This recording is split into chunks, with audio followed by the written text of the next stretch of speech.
All right, welcome to another edition of the Crossover Podcast.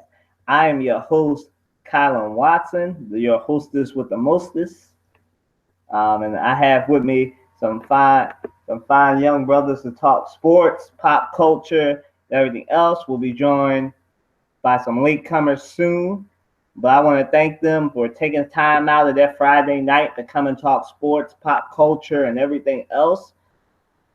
Can go ahead and introduce yourself, starting with Matt, and we can work our way down. Go ahead, Matt. Take off. Hey, how you doing? It's Matthew Mack here.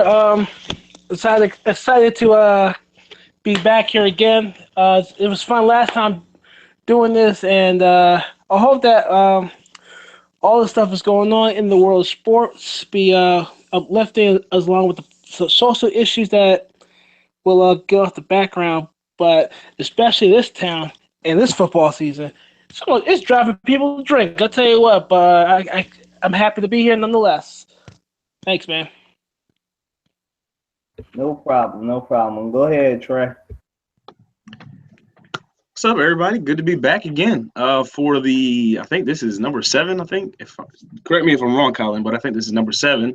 Uh, this is good. We got a good thing going here. As Colin mentioned, we got some latecomers, but hopefully we have a good conversation about some sports, and some other social issues, some hot topics going on in the nation. So it's good to be back and good to be able to just talk sports with a couple of other black brothers. Cool. As Trey mentioned, yes, we have some hot takes from pop culture, from sports.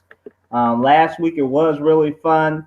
So we're gonna start once again with the most with a segment I like to call crossover hot takes, where we talk about not necessarily sports related stuff. We have two topics. One that I'm gonna save for later, and one that's the sports related one. But we're gonna get to the hot pop culture topic. Brothers, we last week we talked about a little bit. We actually kind of foreshadowed it. If you listen to the podcast, listen to episode 6, cheap plug. We talked about the Walter Scott trial, and unfortunately, even with the evidence of the videotape of Mr. Scott running away and getting shot in the back, unfortunately, the jury couldn't reach a verdict this week. For those of you that don't know, the Walter Scott trial for the officer that shot him was this week, and they had to declare a mistrial because the jury was hopelessly deadlocked, and they were not able to claim whether the man was guilty or not. So he got to walk scot free because the jury was deadlocked. And we want to talk about today. Now we framed it last week from we won't ever get justice and stuff. So I want to frame the question this time as, what do you think? Do you think, because we talk about black people, white people, everybody's saying that we need criminal justice reform. But when it comes to things like this, where you see cops shooting African Americans, or people shooting cops, it's just, I see a double standard on both sides. If it's a black person that shoots a cop, then it's like covered straight to hell. Excuse my French, but straight to hell. And it's like, oh, he was a Black Panther. They try to find like ISIS connections. But because the last few weeks it's been white guys shooting cops, nobody said nothing. I've only seen it on Twitter, Facebook, and like some random BuzzFeed article, right? But I'm not just here to talk about that double standard. So what do you guys think like it will take for a cop to get convicted when it's clear, like the Walter Scott thing with the video, he's running away, they couldn't find a weapon on him, he shot, cop shoots the dude, plants drugs on him, puts a gun on him to try and make it seem like he did something, and it's clearly against the facts. So I'm gonna let y'all start. Go ahead, Matt. Where to begin? I, I've said it. I probably said it last week, and I'll say it again. The video spoke for itself. You only had one job as a juror. The evidence is right there. You're telling me one person could not make up their mind to convict pretty much a killer, out whether this person wears the badge or not. It's very astounding. What will it take? I don't know. I honestly don't know. I mean, now you have an incoming president who knows what will happen in this country after inauguration day. But I don't know what it will take. I mean, I understand that being a police officer, you're taking your life into your own hands, and that's not a job that people should take lightly because you are protecting the public. But at the same time, there has to be communication with the community at large and the neighborhood that they are protecting to really understand the community and the people that live in it. It should enhance and better the community itself, so they know who's this, who's that, what's going on here, what's going on there. Get an idea of like, okay, what this neighborhood is. But in order to have that, you have to have communication with the neighbors and the people that live in it, and the businesses and the people that run their businesses there. So, other than that communication, I have no idea what it will take for any type of harmony. I mean, we can sit here saying "Kumbaya" and protest forever, but it starts with us. It starts with one. You know, I don't know what it'll take for us to literally, to My phone died. that's right. But mute it too. But I don't know what it will take for us to literally get to the point of coming together as a community. I really don't know at this stage of time right now. That's what I think about it. All right, understandable. Rob, welcome. We're on criminal justice reform. What do you think it will take to have a cop like Walter? We were talking and framing it from the Walter Scott mistrial, and we're talking about like what do you think it will take? We all want to see the criminal justice system reformed and everything, but what will it take to bring on that reform, and also what does it take to convict the cop? So if you want to take on that, or we can come back to you, and I'll let Trey go. Go ahead, Trey. Well, I'll start with this. In the educational system, in a lot of areas, and this is particularly hurting Latino and Black families in the U.S. A lot of times, kids are in bad areas, and there's the school that, and a lot of times this is single mothers. They want to send their kid to a better school than the school that's in their area. However, this, because of certain government policies and teacher unions, it's hard for someone in certain areas to move their child from one school to another because, well, they don't live in that area, or the amount of people who are applying versus how many people get in is very, very low, and so your chances of actually making it into the school is very low. And so hang on for a second. I'm going somewhere with this. Another example of something like this is in sports. A lot of times, I know this to be true because it happened with me. I went to a high school that didn't have football. I always wanted to play high school football, but I couldn't. Most of the public leagues had games on Sunday, and so that was a problem for me because of church. But I wasn't allowed to play for other high schools that were in my district or even anywhere else in Delaware because of certain DIAA, the sports organization that kind of runs sports in high school sports in Delaware, wouldn't allow me to play for another school. The reason I'm pointing those things out is because in the police force, what is happening is the reason why there's not a good relationship with a lot of cops and the communities that these cops are working in is because a lot of cops are working in areas that they don't live in. So they have no relationship with the people that they're supposed to protect and serve. So until you have some type of I don't know if you want to put a regulation on it where you force cops to if they want to be a cop, they have to work in the area where they live. But I think we need to make it harder for cops to work in an area outside of where they live. And I think once that happens, once you have cops who are working in areas and trying to protect and serve in areas where they live, they have a personal interest in having that area be safe. They have a personal interest in protecting, other family members that they have who live in that area. They have a personal interest in protecting their own immediate family, their wife, their kids, their mother, their grandfather, that type of thing. So until there's a movement to somehow make that a thing where cops, if you want to be a cop, not necessarily that you can't work outside of where you live, but it's going to be really darn hard to work outside of where you live.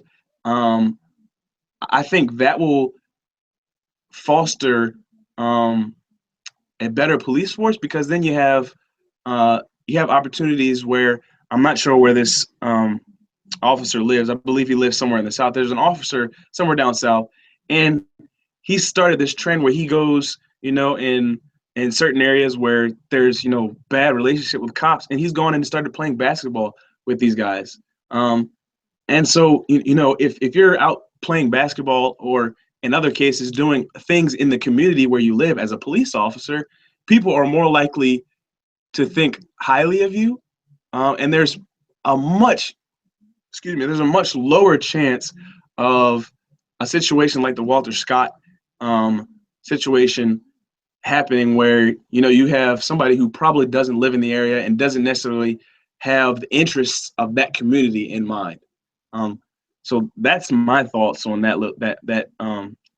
When will we see criminal justice reform? I think it starts with us, and it also starts with where police officers are working and serving in these communities.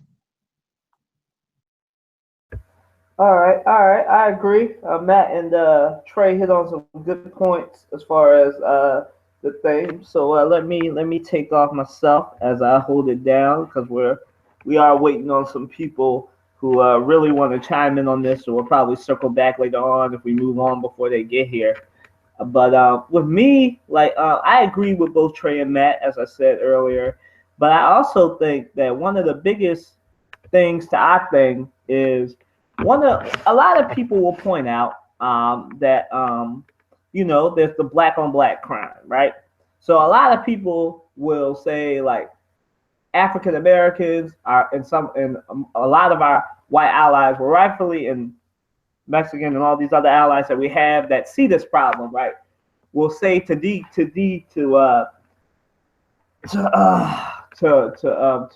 make the movement illegitimate. They'll say, well, you know what? Before you guys want to talk about black people getting killed by cops, you should handle the crime rate in your own community.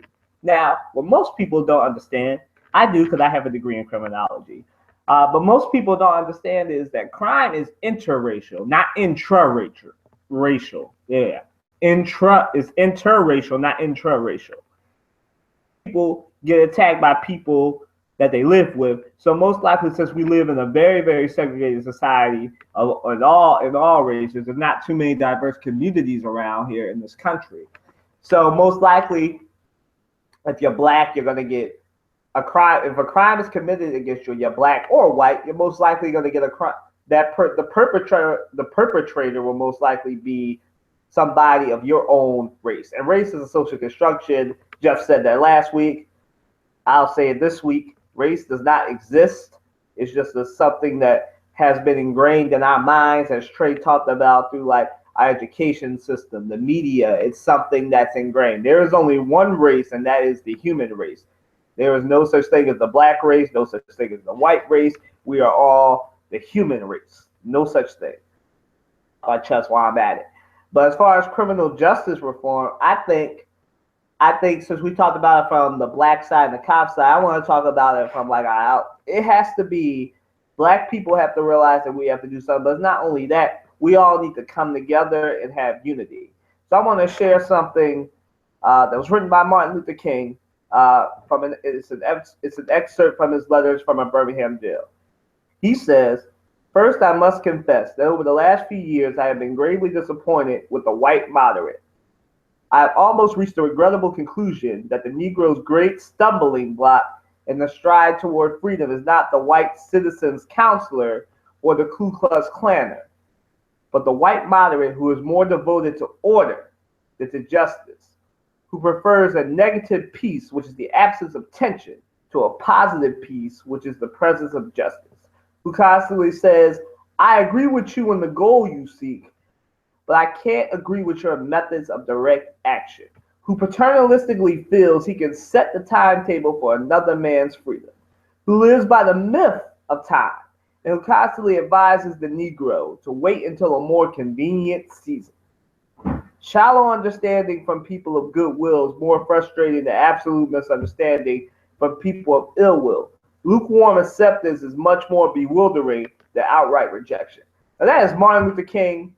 If you read this excerpt, I advise all of you to read Martin Luther King's letter from a Birmingham jail, because that is like the most Martin Luther King document ever, like outside of the "I Have a Dream" speech. This is where, like, because he wrote this letter while he was after after he got arrested in Birmingham for the protest that we all know made famous by the pictures when Bull Connor set the pit bulls and the hoses on him. And a lot of people will say, when you talk this stuff to a lot of people, some people say, what would they change it from WWJD, what would Jesus do, to WWMLKD, what will Martin Luther King do? So I think, and if you want to shut anybody down who ever brings up the name Martin Luther King when it comes to our struggle with criminal justice reform and then the latter, just bring this up, because most likely you're not talking to somebody who's who's conservative, extreme conservative, alt-right, whatever you want to call them. Whatever you want to call them, you're most likely talking to a white moderate. Now, I've had a lot of conversations with people who call themselves moderate, white, black, whatever. And like when I read this thing, every time I talk to one of them, it sounds like this, because I always had that quote in my mind. Not saying that it's bad to be a moderate or anything, but like a lot of people think that, like, there's prerequisites that we have to do. Like I talked about, the black on black crime needs to be solved. We need to stop voting in record numbers for Democrats. Why not try Republican or some other thing? And at this point, I'd say this: the best way to get criminal justice reform, in my estimation, is not only what Trey and Matt are talking about, but it's also this thing.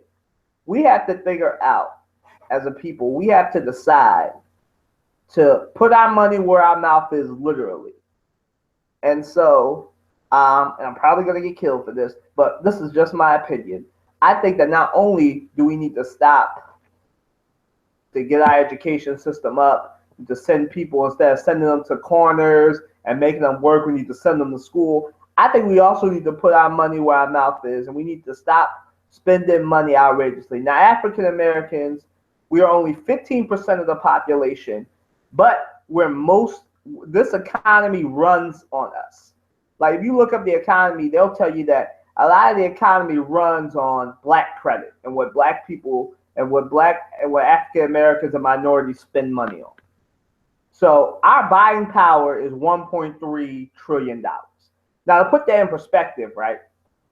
The best fighter plane in our military costs $1.27 trillion. That means that our buying power is 0.3 more than what the military spends on a jet. So just imagine if 5 to 10% of that $1.3 trillion said, you know what? I'm not spending money outside of what's necessary. I'm not going to spend money no more on, let's just take something random, movies. I'm not going to spend no more money on Adidas, Jordans, Reeboks, Converses, everything that we like. We just stop by. 5 to 10% of that, just stop by it. Wouldn't that send a message?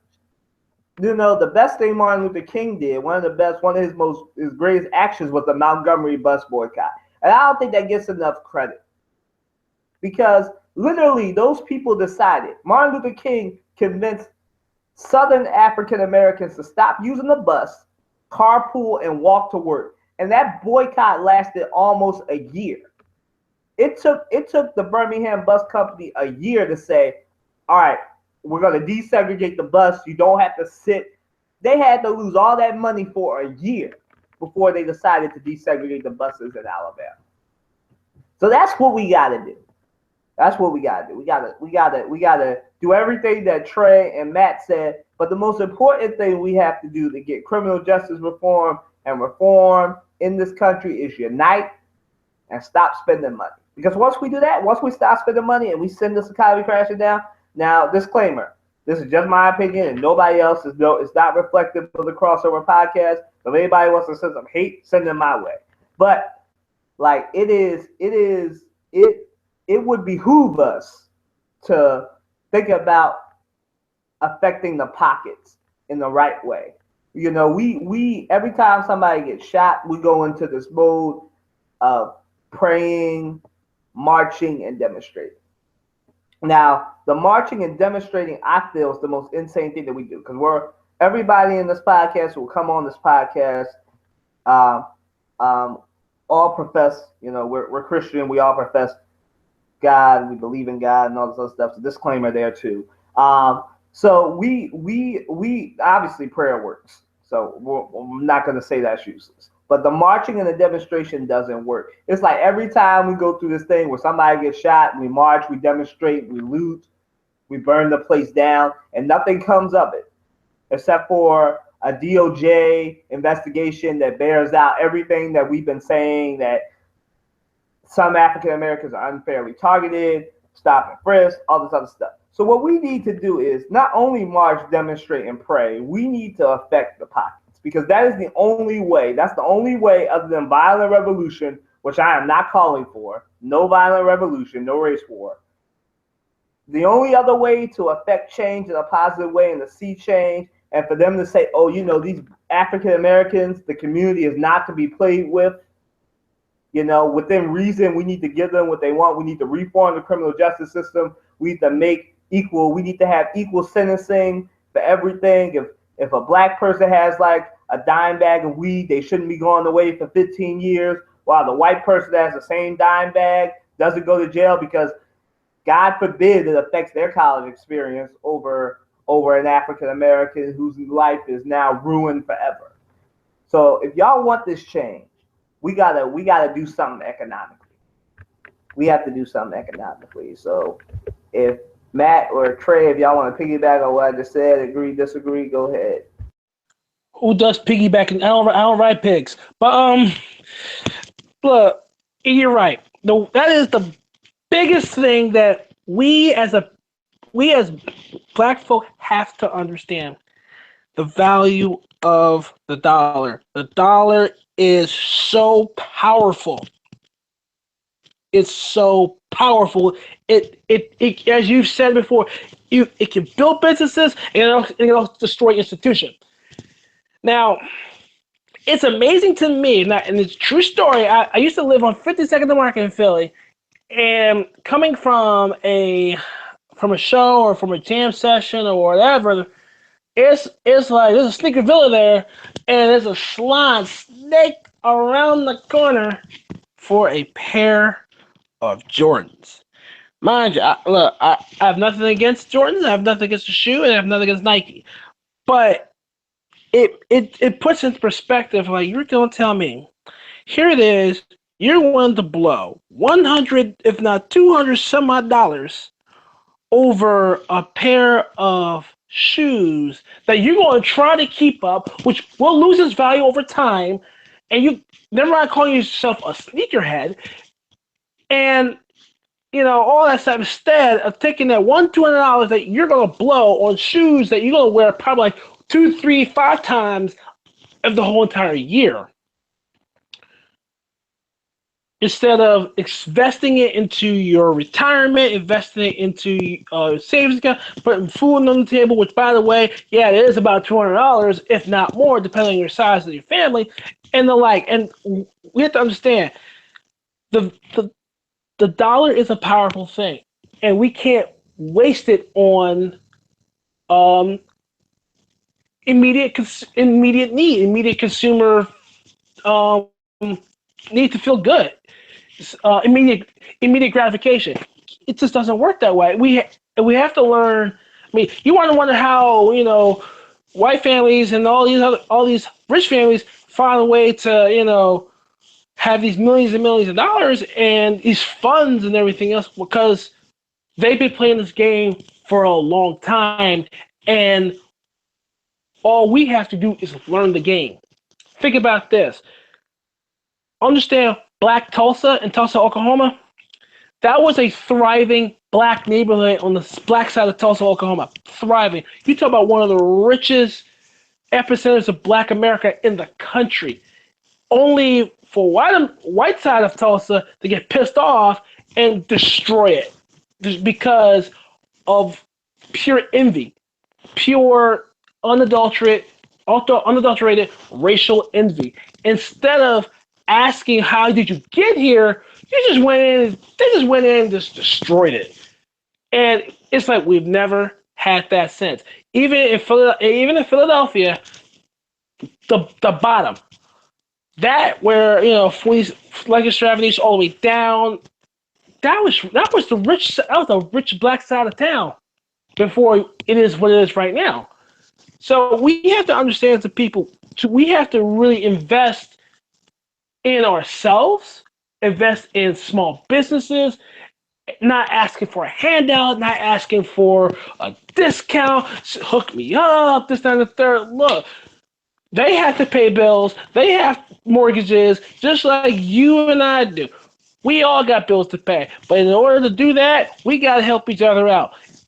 Patronizing black businesses, don't ask for a handout. Don't ask for anything. Just invest in yourself and invest in your community. I guarantee you, over time, because it's not going to happen overnight, over time, you will not only you will reap the benefits and the rewards, but your future generations will reap that benefit and that reward. And you have to teach them the same thing so that way the cycle continues. So education goes hand in hand along with learning how to invest in our families, invest in the communities, invest in small businesses, investing in our people, investing in our culture overall as a people. Bottom line.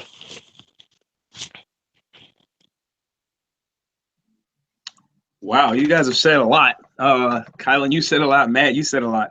And I agree with you guys about how, as Black people, we tend to, we try to satisfy our we try to get immediate gratification from buying Jordans. It used to be FUBU stuff, getting a Cadillac truck with nice rims, all that type of stuff. FUBU was black owned, by the way. Right. So which is interesting because it was kind of a cycle, but I agree. Like, as Black people, not that there's anything. I use the example that Matt was using. Not that there's anything wrong with buying a pair of Jordans,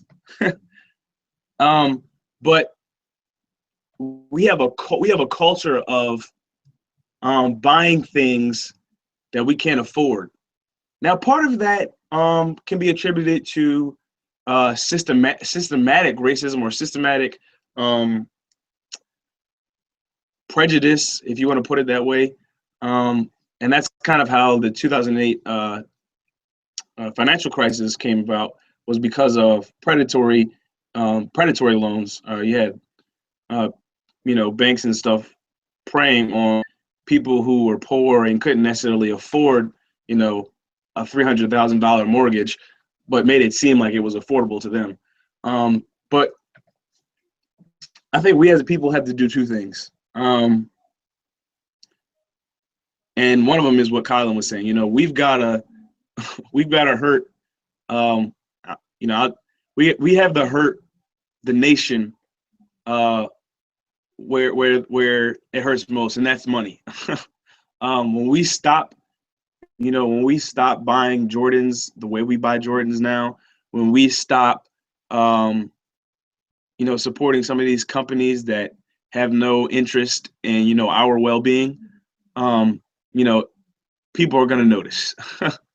um, and there's going to be an uprising because people are going to be like, what's going on? Why are black people not doing what black people do?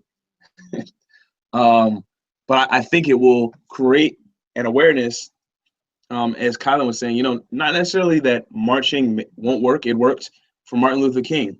But at the same time, it's, you're not always going to be dealing with, you're not, and more than likely, you're probably not going to be dealing with someone who's, this blatant racist who supports the KKK and, wants to hang, wants to hang us from a tree. Probably 9 times out of 10, maybe even, 100% of the time, you're probably going to end up talking to someone who's may not even be a racist, as you would put it like that, as a KKK supporter, that type of thing. You're probably going to be talking to a moderate, somebody who, may see what's going on, but doesn't necessarily do anything about it. And that's what Martin Luther King was talking about in that letter from a Birmingham jail. He was mentioning people who, acknowledge that there's a group of people, black people, Latinos, women, that are being oppressed in this nation. Yet, and they see that certain people are, those people are marching or having Black Lives Matter protests, are doing all these things to protest this outrageous injustice in the United States. But they say, I don't agree with his method. Perfect example, Tomi Lahren. She pisses me off to no end. But when the whole Colin Kaepernick thing came out, she came out with this video. She was talking about blah, blah, blah. She was basically saying that he was disrespecting the flag of the United States. And I'm not going to get into all of, why that wasn't necessarily true and blah, blah, blah, all that. But I want to get at something that she was saying. She was saying, I disagree. Excuse me. I agree that he has the right, the First Amendment right, to do what he's doing. And I see that, that there are certain injustices in the United States, whether it be upon Black people or Latinos or whatever, minority groups. But I disagree with his method of doing so. She disagreed with him kneeling down and so-called, as she would say, disrespecting the flag of the United States of America, when in reality, she probably has no one in her family who was in the military. She's never been in the military. So why does she have such, I won't even go there. I'm not even, I told myself I wouldn't even go there, but, so we as Black people have got to, we've got to watch where we put our money. We got to save our money. We got to play the game that Matt was talking about. We got to, we got to learn the game.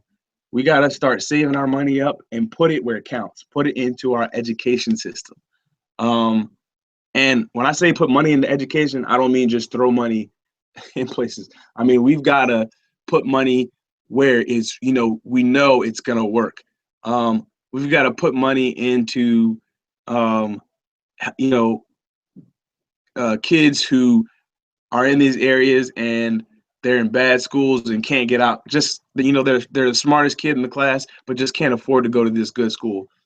We've got to stop. The reason why those things aren't happening is because the money is not going where it should be going. and the black community hasn't done anything about it.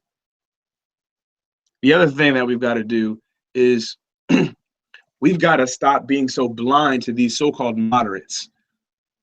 We say, well, he's a nice guy. He acknowledges that racism exists. He's a cool guy. Forget about it. If you're not helping to solve the problem, you're part of the problem. And unfortunately, many black people who are experiencing this problem aren't doing anything to help solve the problem, so they're part of the problem, unfortunately. So, I mean, that's the two things we got to do. We got to hurt the United States where it hurts, and where it hurts is when the United States, particularly white people, start losing money, white corporations start losing money.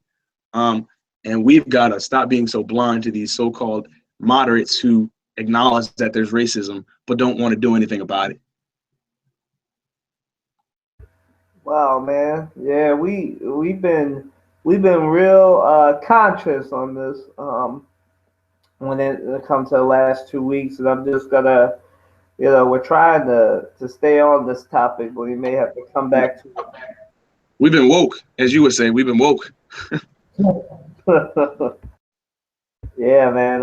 Like I said, we've been woke, we've been conscious, whatever you wanna say. Even though I just think that we might as well just call it knowledgeable and unknowledgeable, because that's really what it is. But a lot of people say, "Why are you insulting James Baldwin? Consciousness came from James Baldwin." Well, whatever. Well, I'm not going there. But to wrap this up, because we are trying to hold off for some people that are coming later, but I guess we'll just come back to it because we have a couple of my more woke and conscious friends, Kaylin and Kenan, coming on in a minute, hopefully.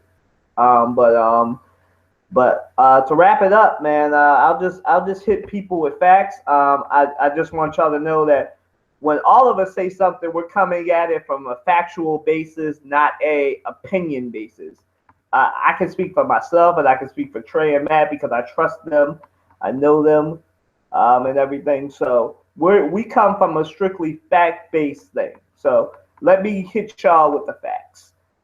So the University of California, Davis, a professor found this. He found evidence of a significant bias in the killing of unarmed Black Americans in relativity to unarmed white Americans. In that the probability of being Black, unarmed, and shot by police is about 3.49 times. Hear that? Let me read that again. If you are Black and unarmed and you were shot by police, you're about 3.49 times as likely as a white person who's unarmed and shot by police to be shot by a cop. If you're Black and unarmed. So there you go, right there. If you're Black, unarmed, and you come across a cop, you're 3.49 times likely to be shot by a cop than somebody who's white. There's one right there. Another one, an independent analysis done by the Washington Post. Now, some people say, "Oh, the Washington Post is so liberal," but I'm not here to discuss this. I'm just going to go with the data that they found. So the only thing that was significant in predicting whether someone was shot and killed by police who was unarmed was whether or not they were Black. There it is right there. Crime variables did not matter in terms of predicting whether the person killed was unarmed. The other thing, this is a lethal force that was done by police in 2015. They found no correlation between the level of violent crime in the area and the area's police killing rates. So there's another hardline, moderate, extreme conservative talking point going right there. Some people would say, "Oh, of course Black people get shot by the cops because they come from violent areas." There it is right there. There's no correlation between violence of a neighborhood or in a city and getting shot by the cops. There it is, right there. I could go on more, but I think that gets the point home across right now. And, Trey didn't want to go there, but I will. I've seen y'all during this year of 2016 be more sad over a gorilla getting shot in Philadelphia over a bull getting shot on I-95 than I've seen some of y'all be upset about Philando Castile getting shot, Alton Sterling getting shot.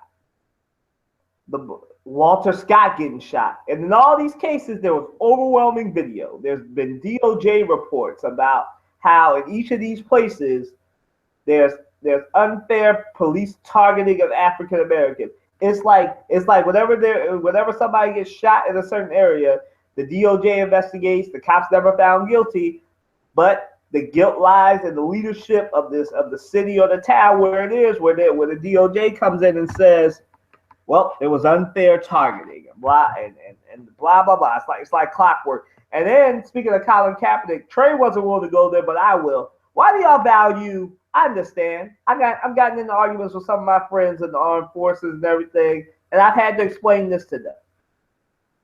It is a flag. Let it go. It is a flag. That flag has been around for going on 300 years. That flag has stand when there were slaves.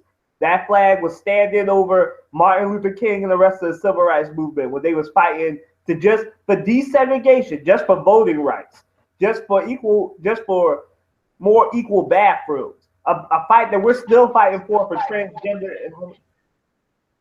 and homosexuals. This is what we're fighting for in 2016. Like, I want y'all to hear what we're fighting for right now. We're just fighting for the right to say Black Lives Matter and people got a problem. Like, it's a fact. They want to say, oh, all lives matter.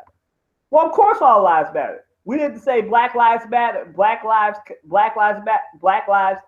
is the only lives that matter. We didn't say that. All we said was Black Lives Matter. You see that? That's just a statement and people get upset. They want to say all lives matter. I use this example every time. If you are dying from cancer, right? Let's prostate cancer. That's the most common cancer. We're all men. That's the most common cancer men can get, prostate cancer, right? So if you have prostate cancer and you on your deathbed, do you really want somebody to say all cancer matters? No, because that does not help you in your situation. All cancer does not matter in your situation. So what y'all got to understand is African Americans, we go to meetings, we go to schools. We are so tired of getting treated unequally. And some of y'all have done. I know I have a lot of white friends of different races who are very knowledgeable, and they know this, and they are fighting for it, and they are fighting for the thing. And it's not an indictment of everybody. It's just a thing of saying in 2016, this is what we were fighting for. We're back to fighting over bathrooms. We're back to fighting over why the cop just have this unnatural fear of black men. Why is it that every time a black man comes into contact with a police officer, most of the time the black man ends up dead? That's not all the time. I'm not indicting all police. I have family in the police. I don't want to say that. I'm not indicting every military person. I'm not indicting anybody. All I'm saying is, why is it that the last 2 years we've had all these problems because of this? Some people say it's because of Barack Obama. I don't think it's because of Barack Obama. Barack Obama's presidency, the 8 years, one of the legacies of his presidency is just that he highlighted something that was very well hidden. His presidency highlighted something, and Donald Trump rode that hate all the way to the White House. That's what Donald Trump was, the hate candidate. I wasn't going to go there, but I'll say it now. Donald Trump was the hate candidate. I hope he does well as president, but I'm not holding my breath. All right, so I'm going to wrap that up. We'll probably come back to it later, unless Trey and Matt want to chime in with their final thoughts, or we just going to move on. Y'all ready to move on?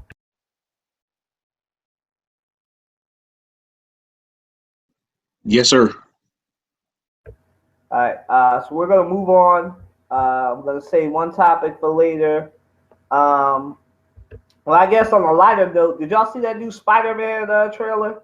MIL, Marvelous Life. Did y'all see that new Spider-Man trailer? Oh, my goodness. Yes, I saw that trailer.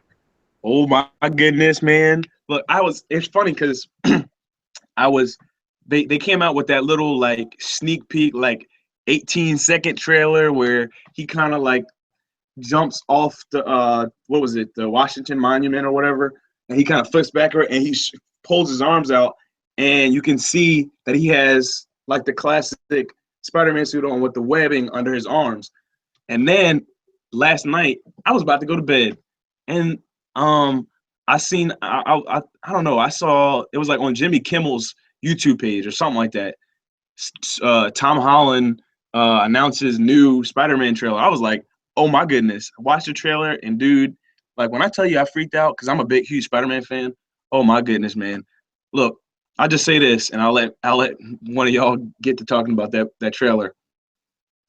To me, Tom Holland is going to be a great Spider-Man because he took what Tobey Maguire did good. Tobey Maguire was a great Peter Parker. He had he got that nerdy part of Peter Parker right, but as Spider-Man, he didn't get that charismatic, funny guy right. Andrew Garfield got Spider-Man dead on. Tom Holland takes what Andrew Garfield got right of being a good Spider-Man and the nerdiness of Peter Parker from Tobey Maguire and put those two things together and then combined with the suit and the fact that Marvel, the Marvel Cinematic Universe is just amazing right now. You know, I don't know. I'm out of words right now. I have yet to see it. I have yet to see it, but You need to watch it, all heard. right? Even if you gotta leave the podcast and watch it, go watch it. I'll watch it right after this, but I'm gonna tell you. But I've heard about it. I heard about the new Spider-Man coming out. It's like, you know what?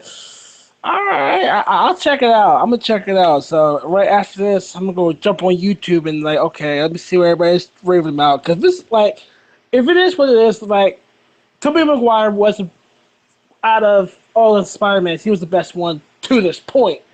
But its only difference is the snarkiness that Tobey Maguire was missing was because Spider-Man was a snarky character, not as snarky as Deadpool. That's a whole different snarky. But he was a snarky character, and I felt that I didn't get enough snarkiness. Not enough, what's the lack of a better term here, of a not cynical, but the snark. She wasn't snarky enough, so I'm gonna check it out when it's all said and done. So, Colin, do you think? That trailer was great. Like I saw it, I didn't see it live like Trey did, but I saw it before I went to work today. My goodness, I haven't seen the international trailer. I just see the American trailer. I know that the international trailer is supposedly more beastly than that. But let me tell you something. July 7th, 2017, probably day one. I don't know about midnight, but I'm gonna go see that movie day one. And I have some theories about the thing, but about who Zendaya is playing, because I know everybody's all like, "Oh, she's playing Mary Jane." I don't think so. I think she's playing somebody else. Who's I know they haven't said much about her character other than she's a tomboy, and then they have in the trailer that you haven't seen it yet. So I'm gonna stay away from spoilers, but they have in the trailer who I think is Mary Jane is supposed to be the Mary Jane character, and another Hispanic girl that it seems that Tom Holland, Peter Parker, has an affection for. So I'm not gonna go any farther, but I have seen Civil War, and I'll tell you right now, Holland. I agree with Trey. He nailed Spider-Man. Like this is gonna be his coming out party. He nailed Spider-Man. Like I am so happy. Vulture's looking good too. They show some Vulture in there. I'm so excited. Like this is a Sony and Marvel combo movie, and I am so excited about it. I'm so happy Sony and Marvel worked it out so Sony can keep Spider-Man, but Spider-Man can come into the Marvel universe and be a part of the next couple Avengers movie and have his own movie. Uh, I'm excited about that. I'm excited about Black Panther as well, even though we're not talking about that right now. But Spider-Man is going to be great.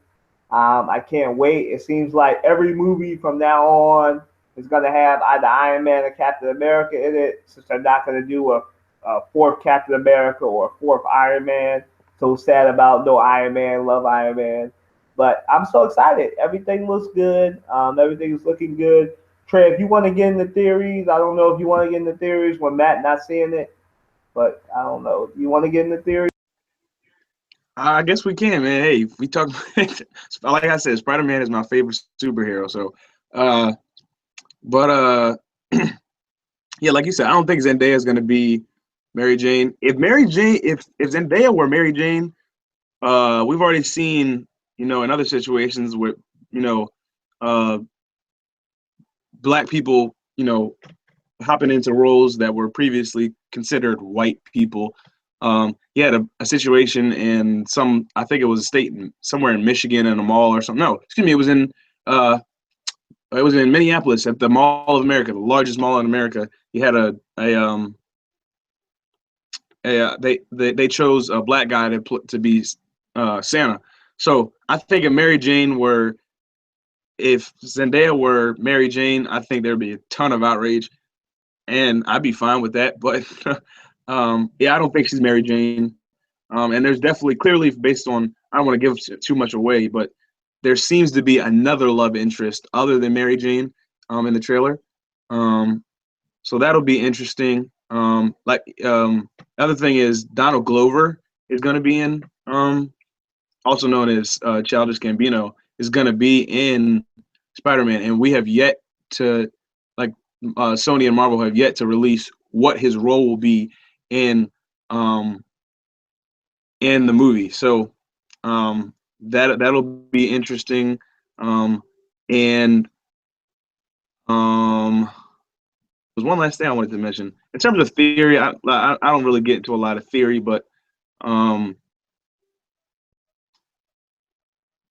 oh, I think it's going to be.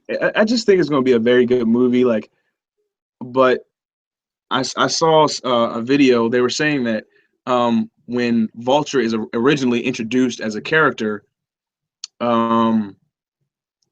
it's Tom Holland is actually saying like it's like a horror movie, which intrigues me, because in the superhero movie making business, within recent years, ever since The Dark Knight came out, studios have been trying to make superheroes a little bit more gritty. You had the whole Dark Knight series there was little to no comedy in those movies. They were very gritty, but they were still very good. Yeah, the Spider-Man series, the original Spider-Man series with Tobey Maguire was, I mean, it wasn't too gritty. It had its gritty moments, which Spider-Man 3 being probably the most gritty of the trilogy. The Amazing Spider-Man series with Andrew Garfield was fairly gritty. All of the Avengers movies have been pretty, fairly gritty. And then on the DC side, you had Suicide Squad and Batman v Superman, which were way too gritty. And I didn't forget where I'm going with this, but hopefully they'll Sony and Marvel will take what they're doing with Spider-Man and they'll have that grittiness, because there seemed to be some of that, like gritty moments. There's a moment, they took some audio of something that Michael Keaton was saying, who's playing Vulture. He was saying something along the lines of like, I'm gonna hurt or kill those who are closest to you, actually, which was reminiscent of something that the Joker said in one of the original Suicide Squad trailers. But I'm just excited about watching this movie, man. Man, no, I have a bunch of theories that have been going through my mind since I've seen that trailer. I honestly like, because you might have missed the backlash, because they did say something along the lines of Zendaya is playing a love interest, and everybody just went straight to Mary Jane because they hadn't revealed Mary Jane, and then you have the other girl who's Hispanic as the main love interest. So I think she's Mary Jane, and they just use Zendaya as a cover that she's gonna be the Mary Jane, the girl that shows up at the beginning of the trailer. But honestly, I don't know. They haven't revealed who Zendaya's playing. All they said was that she's a tomboy. And so I think I'm sorry. My oven going off of where it's going just cleaning. But Oh yeah. Actually, I'm looking at IMDb and it says the person that Zendaya is supposed to be playing, her name is Michelle. Right. And so what I think, honestly, because they haven't revealed her full name, I actually think Zendaya is playing a character who we have not yet seen in any portrayed in anything yet. I actually think Now, I could be wrong here, but I think Zendaya, because they haven't said they're staying away from mentioning two of Spider-Man's most common love interests, which are Gwen Stacy, because they are doing the high school thing, and usually when they go through the high school process, as they did with Amazing Spider-Man, they'll show you Gwen Stacy. And when they're going with older collegiate Peter Parker, they'll talk to you about Mary Jane. So those are the two common Spider-Man people. But I think Zendaya, because they made a big deal about her casting and she's a Disney starlet and she's good. She's good. She's a good actress. She's playing somebody who we haven't seen. Now, I only say this because they've only released her first name. They haven't released her last name. But I think she's somebody who we haven't seen since the cartoon in the 90s. I think she's Felicia Hardy. That's who I think. And some of you may be all like, Felicia Hardy? That's a name I haven't heard since the 90s cartoon or in the comics. Yes, I'm talking about Black Cat Felicia Hardy. I think, as in that you could have a curveball here where there is no Mary Jane, no Gwen Stacy in the whole movie, but there is a Felicia Hardy. And Zendaya That's would, interesting that you mentioned that, man. Ooh. and that Zendaya will be Felicia Hardy because the movie is coming out in a few months because it's December and the movie comes out in July. And they have not mentioned Mary Jane or Gwen Stacy. And a lot of y'all think that Donald Glover is going to play Miles Morales. I would love that, but I think there's a problem with having two Spider-Mans in one movie. So I'm going to stay away from saying that Childish Gambino is going to play his animated character Miles Morales. I'm going to stay away from that. It could happen. His name might be Miles, and they just may make him a depowered Spider-Man until they decide to kill off Tom Holland. My other theory for Zendaya, she's not Felicia Hardy, is that she's going to be the person that'll be teased as Iron Man's new apprentice. So she'll be Riri Williams. Now that's another thing that just hit me today. I was all like, well, Iron Man's in this movie, and they have the Peter Parker thing as his apprentice. But what if they introduce Riri Williams? Just in case, in case Robert Downey Jr. decides to not be Iron Man anymore. So there's also that. So she's either Black Cat Felicia Hardy, so Felicia Michelle Hardy. I don't know what Felicia's like. I know her name's Felicia Hardy. I don't know if she has a middle name and the middle name's Michelle. I don't know that. But I'm just going to say that it wouldn't be unheard of for Disney because they did this with Star Wars: The Force Awakens. They had us think that Finn was the Jedi, and it happened to be somebody else. Spoilers if you haven't seen that movie a year later, because it's almost a year later since that movie came out. So spoilers if you haven't seen that movie. But they did like a slow burn. So I think they might do a slow burn, or because it's a Disney actress, they might just go full on and make her Black Cat or Riri Williams. What you think about that, Trey? And Matt, if you want to get in here, I don't know if you're still following the comics or the storylines.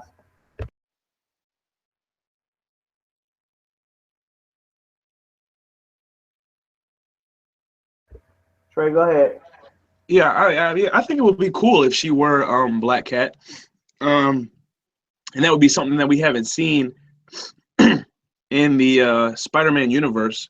In the DC universe, we got Catwoman, but we have yet to see in live action form Black Cat. And we actually in the Marvel Cinematic Universe, we haven't really seen any female characters and that are superheroes aside from Black Widow. And then you have what's the new character that's coming out? She's coming. She has a solo movie coming out soon. Captain Marvel. But that's when you mentioned it, I was like, oh shoot, because when I was a little bit younger, I had kept up with the not necessarily comics, but the old TV show from the '90s. I had kept up with that, fairly fairly well. I had kept up with that. But when you mentioned Felicia Hardy, I was like, wow, that actually would make sense. And then you'd have the other girl, the girl in the beginning. I don't know who she is, but I'm looking at the cast list. There's another girl, who's playing Betty Brant. And if you don't know who Betty Brant is, actually the girl in the original Spider-Man trilogy with Tobey Maguire, who was like the secretary at the Daily Bugle. So that would be another interesting. I mean, because at one point I believe that's another love interest of Peter Parker, not necessarily of Spider-Man. So that's gonna be interesting. And the idea that Donald Glover might be Miles Morales, I don't think they go that route. In this movie, at least, maybe he's a friend of, because we know Miles Morales in the original Homecoming comic, I believe, if I'm not mistaken, um, the Spider-Man in Homecoming is actually Miles Morales. So, and Peter and Miles were actually very good friends. So, if Donald Glover is Miles Morales, he's not Spider-Man in this movie yet. Maybe he's as you were saying, like you were saying, Kylan, maybe he's like a weak.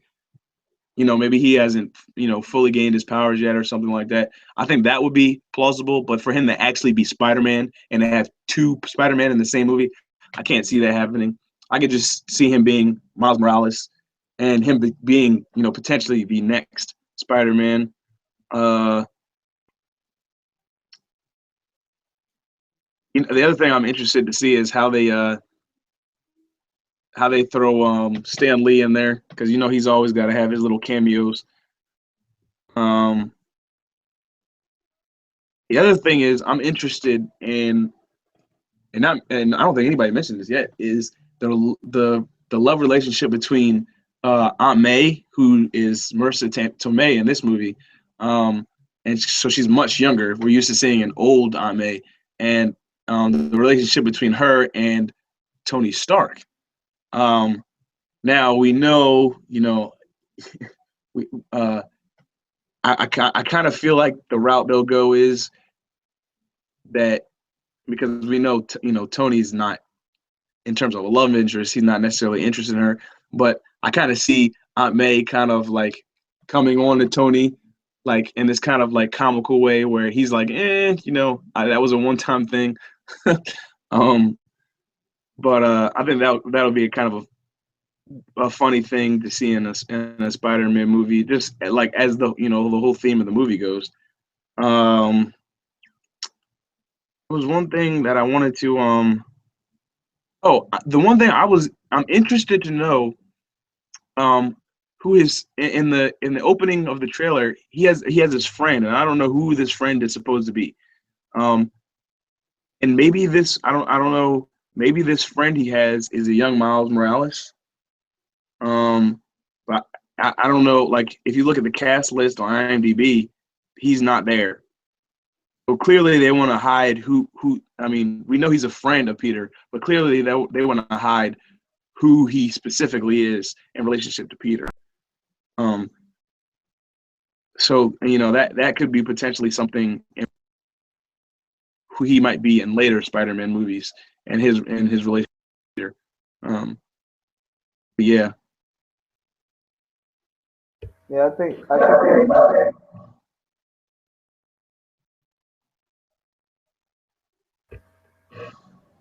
think he might be Harry Osborn. I mean, they're hiding a lot in these things, so I know they won't do a Spider-Man without the Osborns, a tease of the Osborns. So he might be unnamed Harry Osborn before he becomes like the Playboy. They've done that before where they tease people out.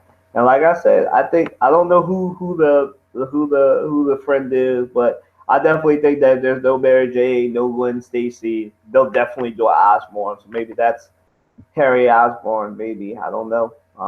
But I'm ready to unless you have any final thoughts or Matt wants to add anything. I definitely ready to move on. Unless you wanna wrap this up, Trey, go ahead with your final thoughts. No, we can go ahead and move on unless Mike got something to say. Matt got nothing. Let's keep this train moving. All right, cool. All right, so We're gonna move on to the sports. I know it's taking a long time, an hour to get to the sports, but that's just what happens when we get together. So we're gonna start with a sport that we don't usually talk about, but it's made. I've had to cover this team and their winning streak, but the Fly Guys, Broad Street Bullies. Yes, I do dabble in hockey a little bit. They won seven straight. They are 15, well 16, 10 and 3. They won seven straight games. I don't know Trey or Matt if y'all pay attention to hockey, but I've had to because I did that whole and I sent it out to you guys. I did that whole article on who the sports teams in Philly, so I've been paying a little bit more attention to the Flyers than usual. But they're being led right now by Wayne Simmons, or as a lot of us local people like to call him, the new Black Flyer. He is leading the team in power play goals, and him and Claude Giroux and their new rookie player who's 23 years old. I'm gonna get his name right, Shane Gosdenberry. Player, despite the last name, and some of you might think he's Canadian because it's hockey, but no, he's American. Affectionately called Ghost by Flyers fans and locals who like hockey. So if y'all, so go ahead, let's talk some Flyers. Go ahead, Matt. Ooh, where to begin? Let me tell you something. I had my doubts coming into the season with this Flyers team in terms of their goaltending, and that has been the Achilles heel of this team for years. Is their goaltending? It's right now. Steve Mason's playing lights out right now. I haven't seen a lot of Flyers games as much as what I like to this year, like the Sixers, but for the most part, I like the way they're playing right now. The Ghost is playing out of his mind just like he did last year. Povarov he's playing lights out too, and he's starting to see this team come together. And my biggest thing right now is in their division, the Washington Capitals, and the Pittsburgh Penguins. Which, by the way, for those of you that don't know hockey, that Pittsburgh Penguins, you gotta hate. You gotta hate the Pittsburgh Penguins because Sidney Crosby is the type of guy you want to punch in the face. That's another story. But from what I've seen, this you can all no matter how long the streak is, you just gotta just enjoy the ride right now. You have to enjoy how they're playing right now. Finally start to see some continuity in the first few lines, in the first scoring lines, particularly with Giroux and Wayne Simmons and everything. So it's just more like you're starting to see like chemistry because they're kind of still in rebuild mode, but they're starting to find their identity in this new NHL because you're not gonna see big guys, in the NHL anymore. It's not that type of league anymore. This league is more of a fast-paced, high-scoring type of league now. The so the team's trying to back off that Broad Street Bullies moniker a little bit, but they're still the Bullies, no matter what. But from what I've seen so far this season, board with this team, you should be on board right now because they're playing lights out right now. And this is about a quarter into the season already. I think they're past a quarter of the season. And for the most part, this is a team you should look out for right now in terms of Philadelphia and in the hockey world in particular. So I'll pass it off to somebody else.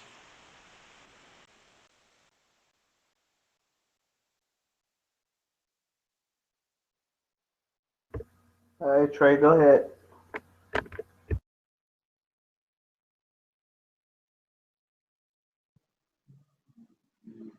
Well, I'll say I don't know too much about hockey, um, but I am aware that uh, the Flyers are doing very well right now. They're, if I'm not mistaken, they're on a 7 game winning streak. Um, They are. so yeah, I think it's going to be interesting. just to see how the Flyers do well.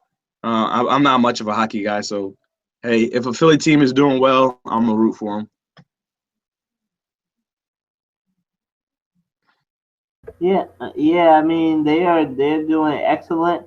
7 straight games. And the Sixers won last night as well. But we're not going to take anything away from the Flyers, as I pointed out in the article. They might be the best team in Philly, and that's going to be our not right now, but later on in the show we're going to discuss that article along with something else that I talked about. Well, actually, yeah. Let's talk about our unless Matt wants to add any more about the Flyers. Go ahead, Matt. You're the hockey expert out of all of us, so you might as well. I ain't much of an expert per se, but I will say this: you like I said, if you haven't watched this team yet, you have to watch this. Really have to watch this team because um, pretty much their style of play right now is good. I mean, I know their other goalie, Michael Neuwirth, he's gonna be out for a while. So Steve Mason's he's getting the bulk of the playing time. Which, by the way, Steve Mason was struggling early in the year. He was struggling very early. He wasn't playing very well. So they had to use Michael Neuwirth, who was okay for at the time, but now he's hurt. Steve Mason's kind of redeemed himself as to being that number one goaltender that he was supposed to be in the first place. But as far as goaltending is concerned, I don't have too much of a concern. It's just more of this team in the last year or two. That's the problem has been the defense transition and the transition defense as well, and not not crashing that enough as they're supposed to from what I've seen. So it's right now they're hitting all cylinders right now, and like I said, this team is starting to find it's themselves, starting to find their rhythm. Are they at Penguins level, Stanley Cup level? Let's not get too ahead of ourselves at this point. But this team right now, it's 82 games. It's a marathon. It's not a race. It's not a sprint unlike the NFL. It's an 82 game marathon. So let's see what happens as the season progresses.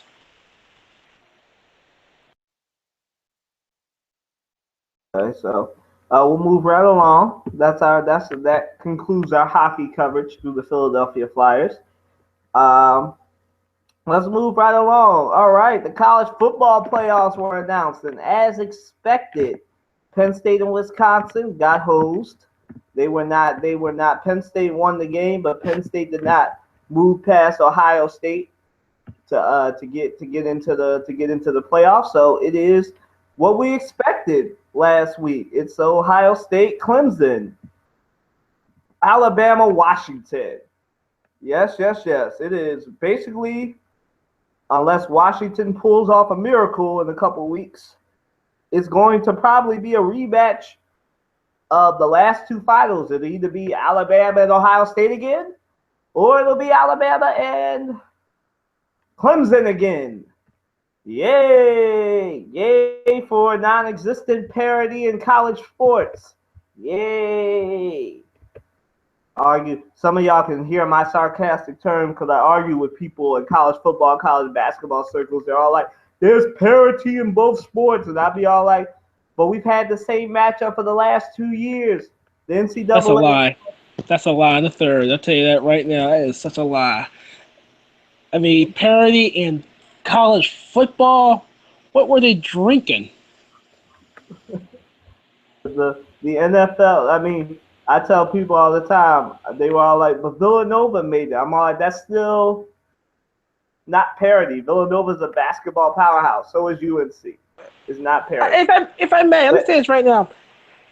Comparing the college basketball, comparing college basketball playoff system to the college football system that is currently in place, it's like comparing apples to oranges. You can't compare the two.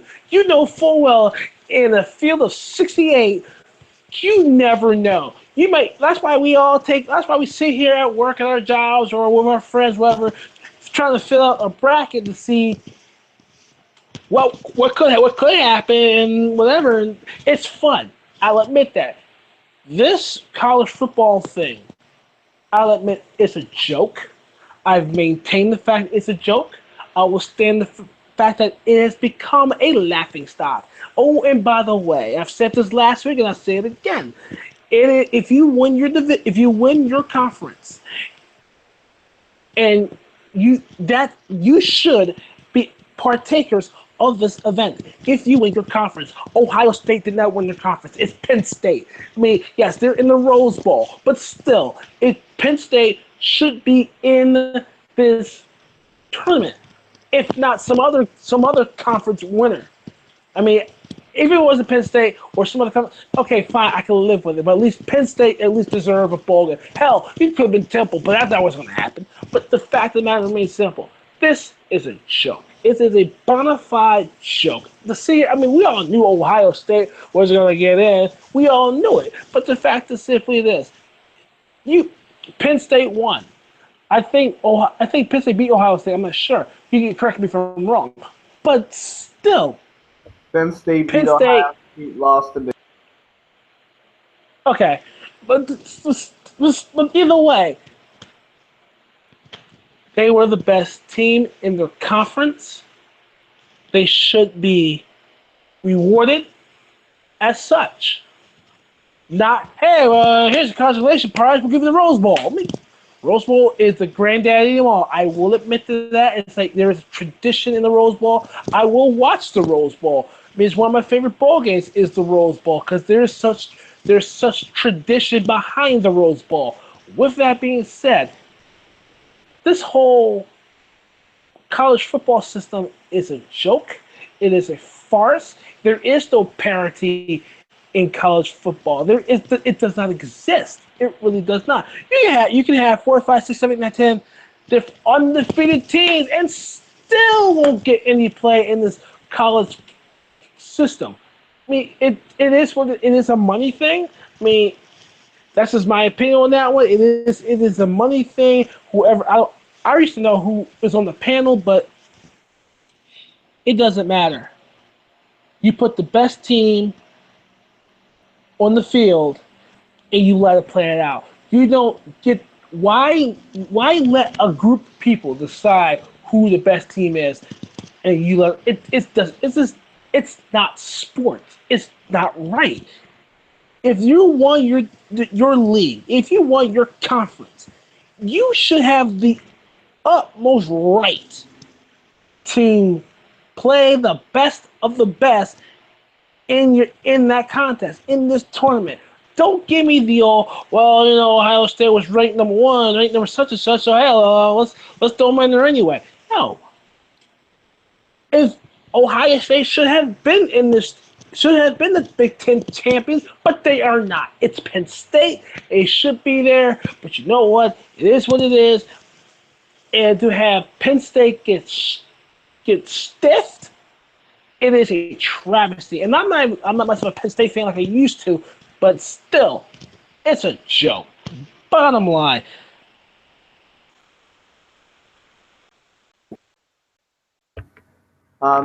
So Matt kind of took some of my talking points, but I'm gonna roll with it anyway because this is a conversational podcast. But Penn State got hosed, unfortunately, but so did Wisconsin, so did Oklahoma. Some people say, well, you gotta play better, but this lends itself to my next argument. First off, who you got?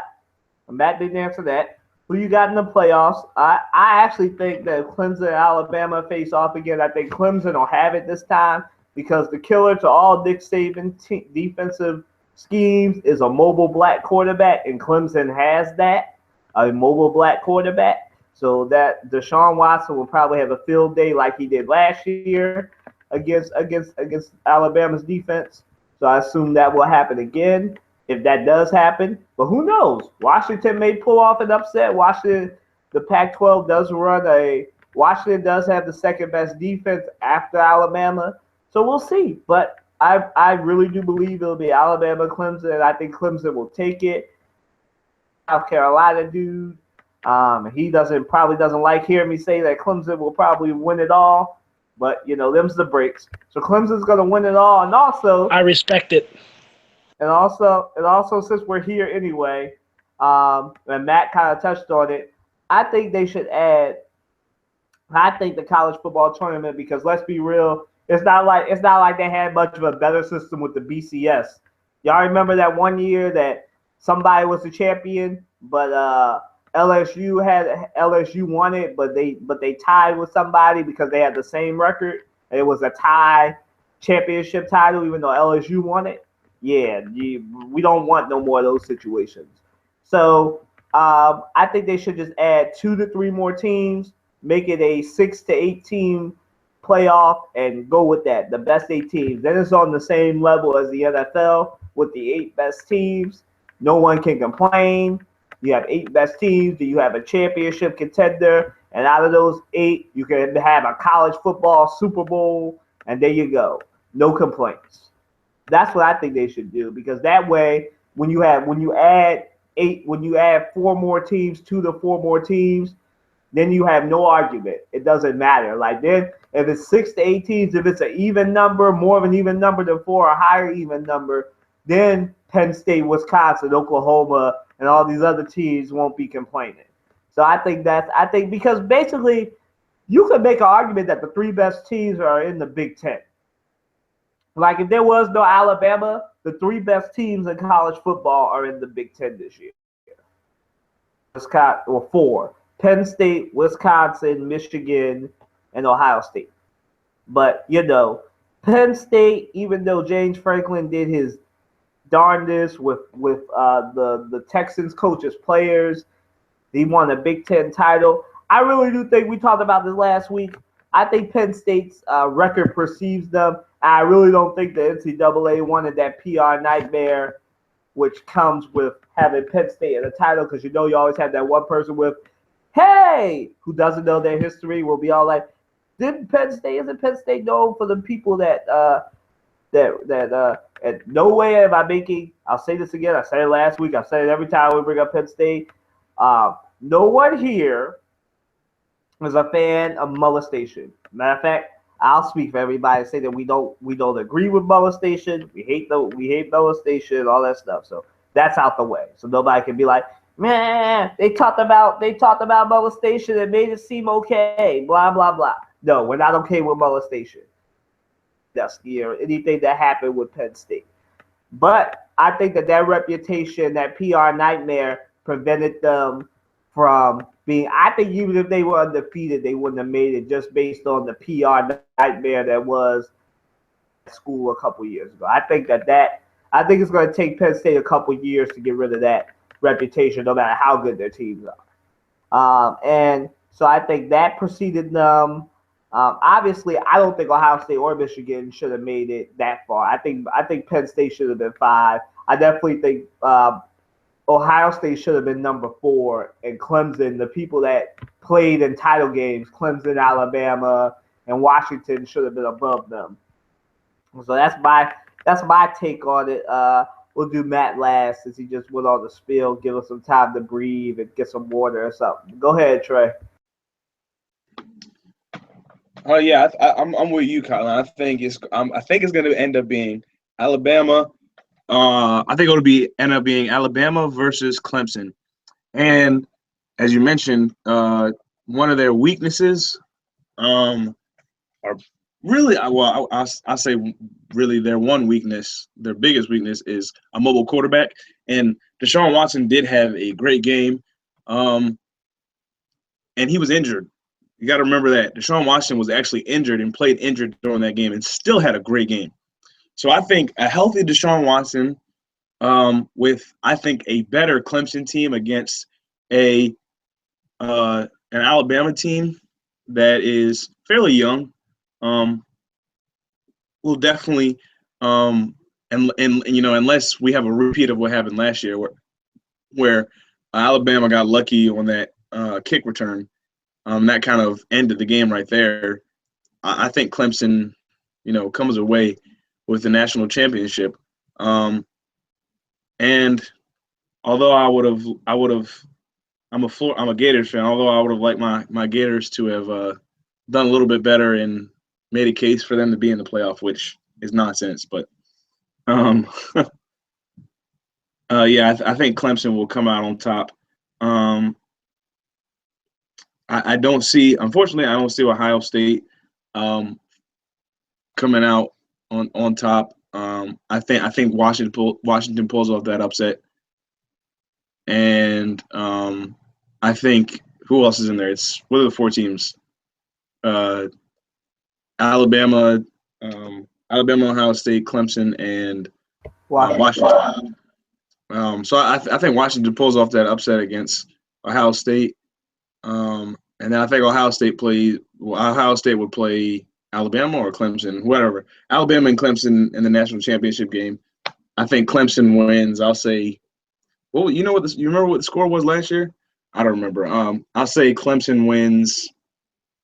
I don't know. We'll go with a typical like Andy Reid Eagles football score, 27-24. Clemson 27-24. I'm calling it right now. Okay. I will eat my pride on this one. I will eat crow or whatever case may be. I'll take my South Carolina allegiances aside. I will say this. It will be a repeat of last year. I don't see Washington pulling this one out at all. I don't see it. It's going to be a repeat of Clemson in Alabama. And the reason I'm saying I'm eating my pride on this one because I think Clemson might pull this one out. I really do think so. Their play. I haven't seen much Clemson play this year, but from what I've seen much of, it's going for their money. But it's going to come down to like a last minute score or something like that. So it's just one of those games where I just want to see two of the best teams duke it out and let it be that it may. I mean, it's the hell with Ohio State. They should have been in the first round play. That's why don't get kicked up the first round anyway. But football wise, I think it'll be Clemson and Bama again. Only this time, Clemson will eke out a victory to win it all. That's what I see. This game, nonetheless.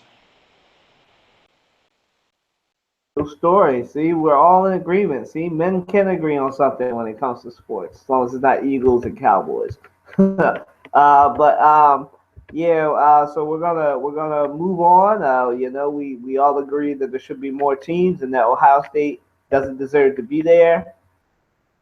Sorry to any Ohio State fans listening, but we're gonna move on straight to our next topic, which is our beloved Eagles.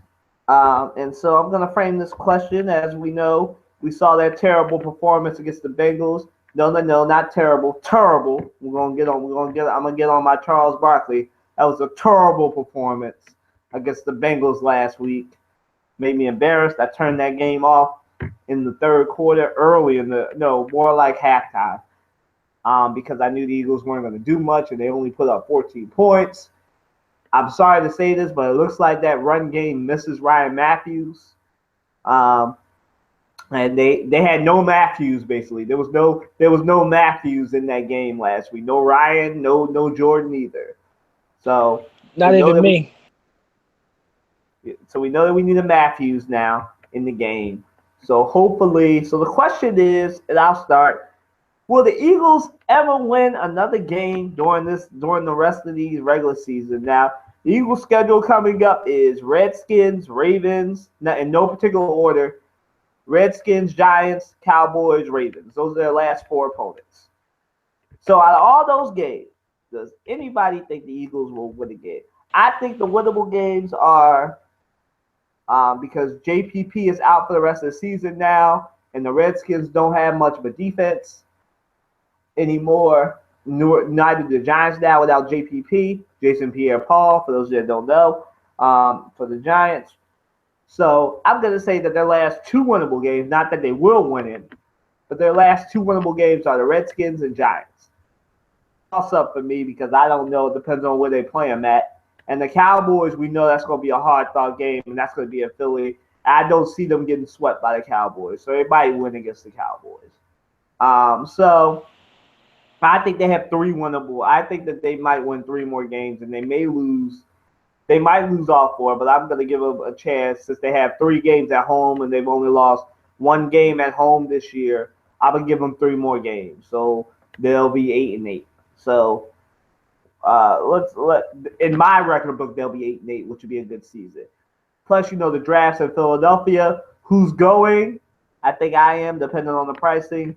Yeah, we'll go on with that, guys. That's the question. Do you think the Eagles will win another game during this season? What's your final record for them? Me, 8-8. I got them running at 7-9. Let me tell you. I'll say this why. I'll say this. It is they do play. Oh, they do play Washington football team. I will never. I will not say their name. Oh, the Washington football team. Then Baltimore. Then New York. Then Dallas. They're going to win two games. They're going to win two of those games. Hopefully, I hope they beat Dallas. I want them to beat Dallas so bad. It's like my pride will not allow it. But I do hope they're going to win. They're going to win 7-9. And here's why. You think about this. We went through 3 years of Chip Kelly. Chip Kelly and Chip we trusted. Okay, look what he's doing in San Francisco now, and look at where we are right now. Basically, we're running a Andy Reid type of offense. Okay, I mean, if we just run the table and make the playoffs, that's a plus. That is a major plus. But if we don't make the playoffs, that's okay. That's all right. It's better than what it was last year, where it was just the season was just flat out a waste with wasted draft picks and wasted everything, and Chip Kelly one of his players, and fast offense with a tired defense. We'll have it is a better team than it was last year. With that being said, um, they might lose. They might win against Washington. They might. They're gonna lose to Baltimore. Uh, I think they may win against the Giants. They on Thursday night. No, they might lose against the Giants on Thursday night. They might, and probably get one against Dallas at home. But that could go either way. But they're gonna go 7-9.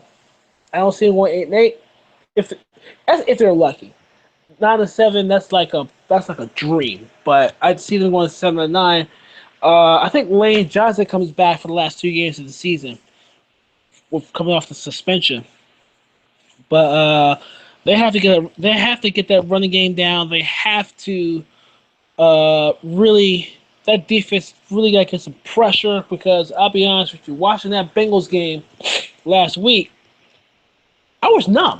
I was flat out numb watching that game. Just flat out just numb. I mean, I knew I was watching it, but it was like not fully there, not fully vested. But even though it turned up to be a little bit of a game later on, but other than that, that was the worst game I've seen to date from this team. The defense had no pressure, no penetration. I mean, the secondary played horrible, just terrible. It's just like we were like the top five defenses in football, and all of a sudden they done forgot where they were. So if they don't turn this around quick and salvage this season for what it is, it's going to be a very long off season for sure. So and I see 7-9 for sure, but make it look good. That's all I'm saying. Let's make it look good. Tom's yours. All you, Trey. To be honest, I don't know. We could go 7-9. We could go 8-8. I mean, we could very well go 5-11. But in my opinion, I think this might be a stretch. but I think we can go 8-8 and maybe 9-7. The reason why is the Skins have, if I'm not mistaken, the Skins are on a 2-game skid. They got beat by, I want to say, the Packers, and then they took a loss to the Cardinals, and they took another loss last week. So they're 6-5-1 right now. We're 5-7. I think we get this win. I think what Chip Kelly said about, I don't think he threw his guys under the bus. I think he kind of truly meant it, and I think his guys heard him. He mentioned something about effort, and I think we're gonna see. I don't think we're gonna see what we saw against the Bengals on Sunday. I think we're gonna see our guys are gonna come out and they're gonna play. So I think we come out with a win against the Skins. I want to say that we can beat the Ravens. The Ravens have been playing well the last couple of games, but who knows? Anything can happen. And so that's why I say either 8-8 or 9-7. If we can beat the Ravens, I think we go 9-7 and make the playoffs because I know we can beat the Giants. We had the Giants beat in the last time we played them. If Jordan Matthews turns around and catches the ball, we have a win against the Giants. We're 6-6 right now. And anything for the Cowboys. The Cowboys have already clinched. So I think they win that game. I think we just lost Matt, but I think if the Eagles can beat the Skins, I think they will beat the Skins, and if they can beat the Redskins, I think we see the Eagles go 9-7 because I think we beat the Giants. I know we can beat the Giants, and we basically had the Giants beat last time we played, and that Cowboys game is going to mean nothing. The Cowboys, so there's they're likely not even going to have their starters in. It has to mean something. I mean, it to me, just based on how things are going, I mean, the Cowboys don't really have. I mean, they're going to make the playoffs no matter what they do. They can lose out and they'll still make the playoffs. And even if I'm not mistaken, even if they lose out, they would still be the division champion. I think they won the division. Right. I mean, they're going to win the division, right? So, and I think that last game isn't going to mean much to them. So I think we'll end up winning that game. And to me, we're going to win the rest of our division games. And if we can beat the Ravens, we go 9-7 and have a chance at making the playoffs.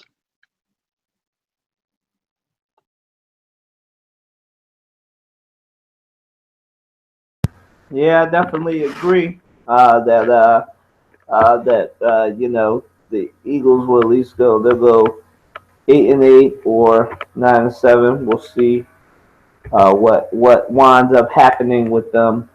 But you see some consensus. Now I'm going to do something that Eagles fans don't usually do, but it's a sports podcast and we want to be fair.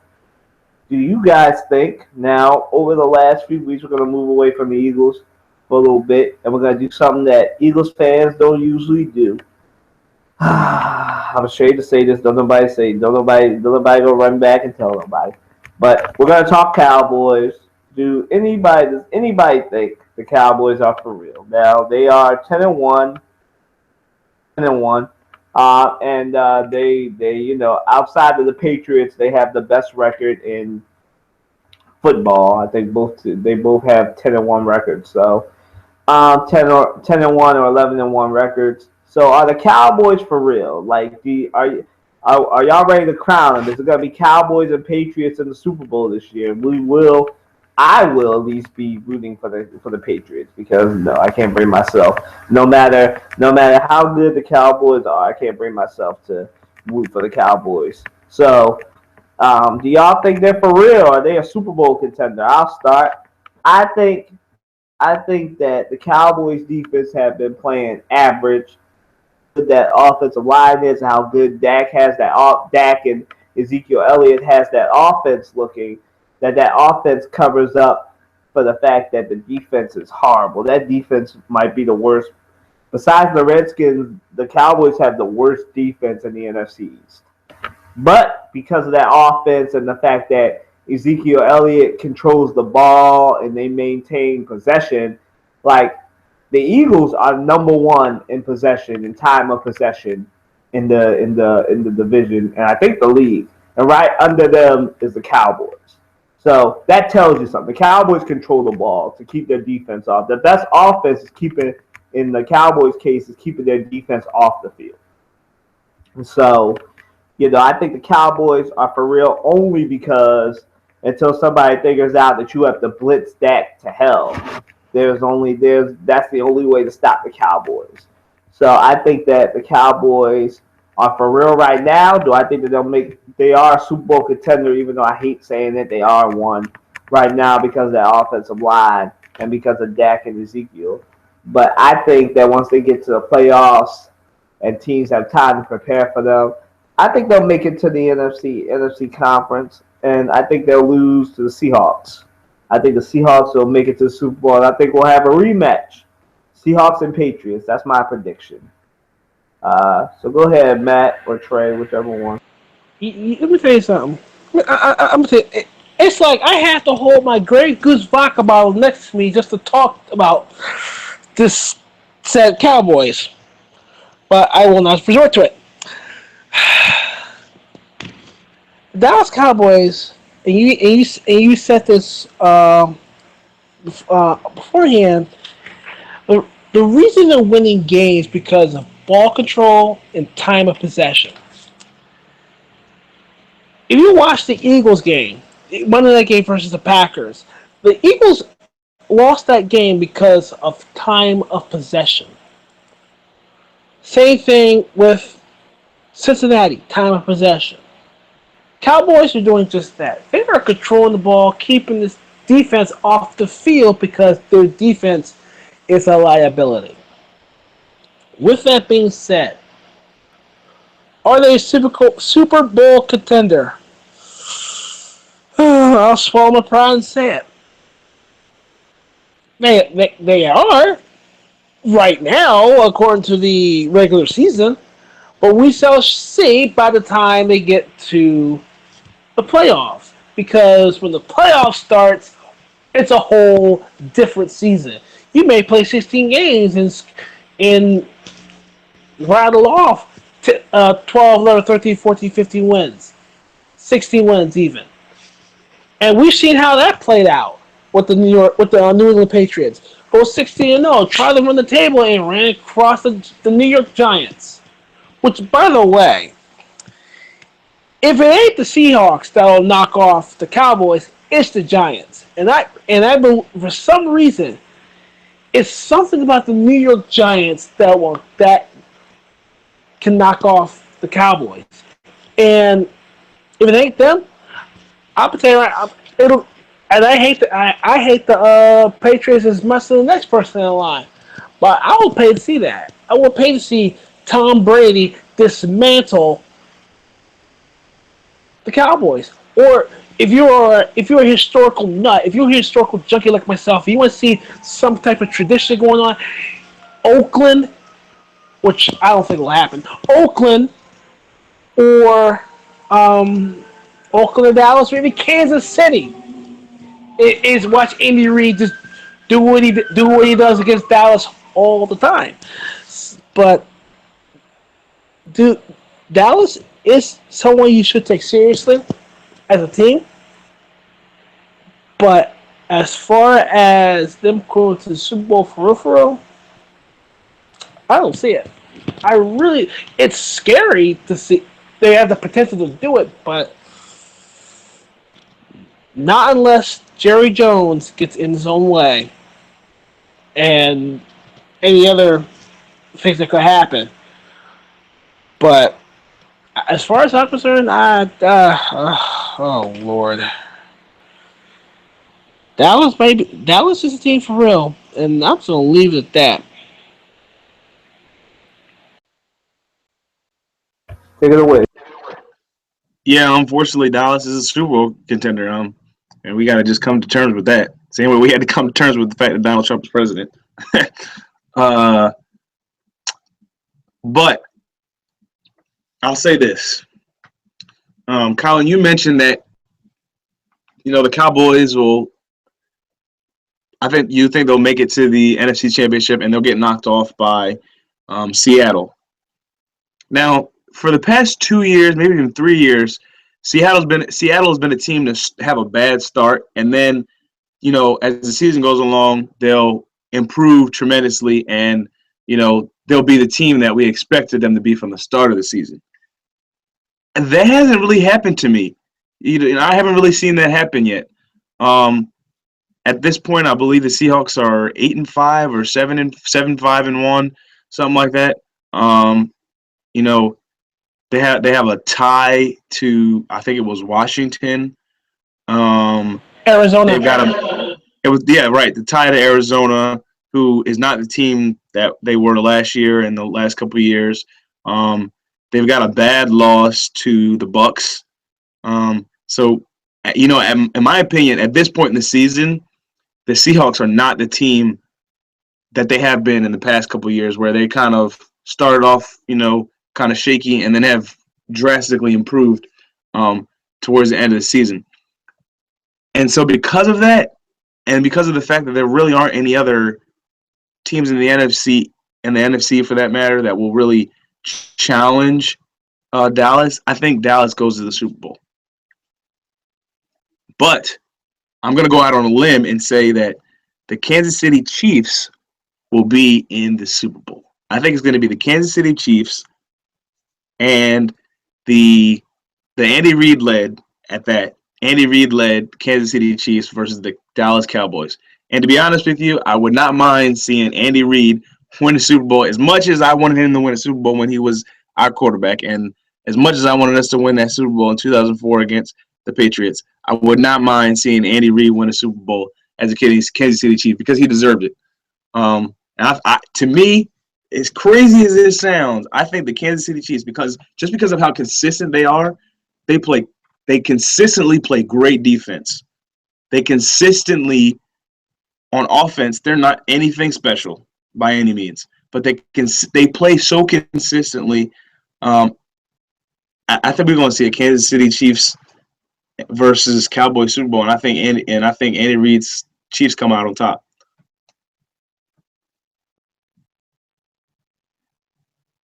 Well, that's a good pick. Kansas City Chiefs versus the Cowboys. Okay. I have an addendum to that because I think the Chiefs. I don't know, man. Even though the Patriots don't have Gronk, it's a perfect storm, really, with the Patriots being weak, the Broncos being weak, for either the Raiders or the Chiefs to take it, or the Steelers. I wouldn't mind seeing the Steelers versus the Cowboys and seeing the Steelers beat them. But I just think that it'll be the Patriots, and I think it'll be the Patriots and Seahawks because both of those teams. Yeah, that Steelers versus Cowboys game would be nice, actually. That'd be a nice little revenge game. In my opinion, the Steelers had the Cowboys beat. You had that reminiscent of who was it? I can't think of what quarterback it was. But you had the fake spike play where Big Ben threw that pass to Antonio Brown, and then Ezekiel Elliott went and scored that rushing touchdown. But I think that would also be a good matchup. But I think in terms of coaching and the fact that the Chiefs has a lot of players that are coming. You have like somebody like Jeremy Maclin coming back into the fold. They're healthy. They don't have a lot of injuries. Eric Berry is playing out of his mind. So I think if anybody is going to beat the Patriots, I think it'll be the Chiefs. I don't think, as much as I like the Raiders right now, they're not a match. They're obviously not a match for the Chiefs. The Chiefs just beat them last night, and I don't think they're a match for the Patriots. But I do think the Chiefs are a match for the Patriots, and that's why I think we're going to see a Chiefs. It'll either be a Chiefs Seahawks or a Chiefs Cowboys, but I think it'll be Chiefs Cowboys. Maybe think about it this way: Thursday night football is a very bad barometer.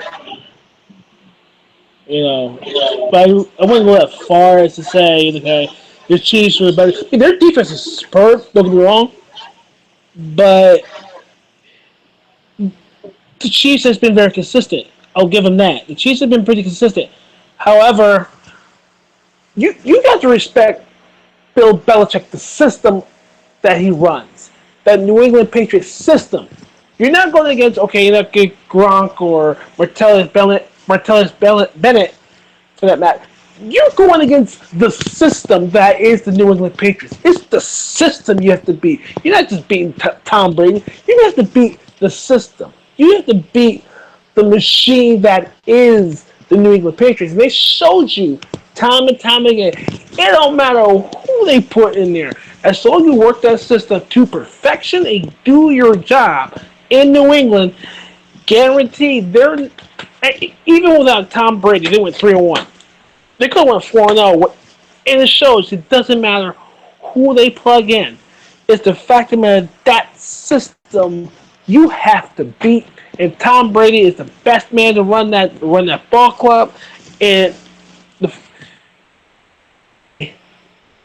you have to beat the system that is New England. And that's why I'm sticking with New England right now because you have to beat the machine.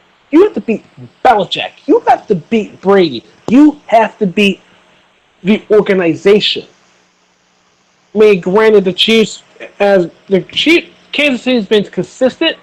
Oakland is playing out of the minds right now. Thursday night football is a farce. That's another story. But the fact that Chief Oakland rivalry, I can sit back and watch that for days because that goes back to the '60s. But aside from that, who with Dallas going to set Super Bowl? That's a toss up. I mean, I could, like I said, I can understand Chiefs playing against Dallas in the Super Bowl, but you have to beat. They have to go. You have to beat the. They have to beat New England, and right now I think Kansas City is number one right now. I believe, but as you have doesn't matter. You have to beat that system, and you want to beat that system. Do not play in Foxborough. Don't do it. But other than that, I'm not feeling the Kansas City pick right now. But anything can happen, of course, of the course of the end of the season. All right, so we got Kansas City. I'm saying Patriots. Trey saying Patriot. I'm saying Patriots. Matt saying Patriots and Cowboys. Got two Patriots and Cowboys, one Chiefs and Cowboys. We'll see. You know what? It hurts us to say it, but we'll see.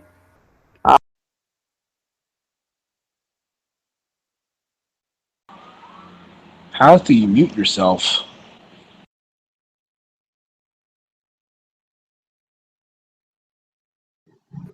You good, Colin? Yeah, I'm good. All right. Yeah. So we're just gonna move on to the next topic. And we're gonna go to the one that I sent y'all the article, right? About the one that I wrote about women speakers and endorsement deals. So Yeah, you did. we'll just go right to that then. I wrote an article. It was inspired by a Rolling Stone article that I saw about the women's women athletes, female athletes having their own signature sneakers like Jordans, like LeBrons, and everything. And people don't know this, but in the '90s, I know what the time the '90s were. In '95, there was an athlete. It was just there wasn't too many Nike athletes. It was just Michael Jordan. Athlete though to get a shoe was Cheryl Swoops. Now some people might know who Cheryl Swoops is. If you're a basketball fan, you definitely know who Cheryl Swoops is. Cheryl Swoops is a member of the Houston Comets. That was they had the big three of Cynthia Cooper, Cheryl Swoops, and Tina Thompson. Now, some of y'all might not be old enough to remember that because the Houston Comets I don't think exist anymore, but that was a team. That was like the WNBA team. Like it was the Comets and the Sparks all the time. But Cheryl Swoops had sneakers that came out called Air Swoops. And she was in 1995. She was the second athlete after Michael Jordan to get an endorsement deal from Nike. Now those sneakers did really well, and there was a point where that's a market where women were buying the sneakers, women and men, because they were gender neutral sneakers. But it was good for women. In the article that I wrote, basically pointed out that there's untapped potential because right now you have women athletes endorsing like sweatpants, shorts, creating and producing. Like they have Nike as a sneaker that's by Serena Williams, but it's not the Air Serenas or whatever they would be called. It's Nike shoe produced by or by it's Nike by Serena. And likewise for you Rihanna fans, Rihanna has a sneaker, but it's Puma by Rihanna. So like you have that, and like I was pointing out that you have a lot of untapped potential because you have a lot of female athletes that are buying different products, but they don't have a signature sneaker of a female athlete. And I think it's a good opportunity for these companies not only to make money but to have good PR because it's 2016. It's time for some equality. Pay the women equally. Supportive of that, and also give them equal representation. So give them some Air Serenas. Heck, I'd buy some Air Serenas. I like Serena Williams. I'd buy some Air Serenas if they look good. About that. So Air Serenas. Get some Air Candace Parkers. Get some Parkers. Get some. So many female athletes that are good right now. Get yourself piggyback off of Simone Biles. Get yourself some Air Biles. Like that's kind of like Jordan, Air Biles. That'll work. Like piggyback off the stuff, man. Like there's a lot of untapped potential, and I think women deserve to be represented, and they need to have sneakers. I mean, you got the women's soccer team suing the Olympic Federation for equal pay because women's soccer, the U.S. women's soccer team is more successful than the men, but yet they don't get paid as much. Pay the women, give them equal representation, and you'll find yourself with not only an untapped market, but you might be finding yourself future athletes that you're going to sponsor if you're Nike, if you're Adidas, if you're all these people. Matt or Trey, you guys can take it. Well, I'll say this. I'll say this to you. Um, I first of all, the WNBA has the way it's grown. It has staying power, of course, with the parent company, NBA itself. As far as women in endorsement deals, it should be equal across the board, no doubt.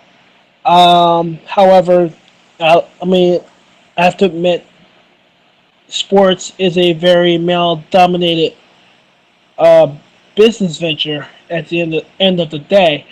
However, the question remains: is how do you market, um, say, a woman's shoe to men?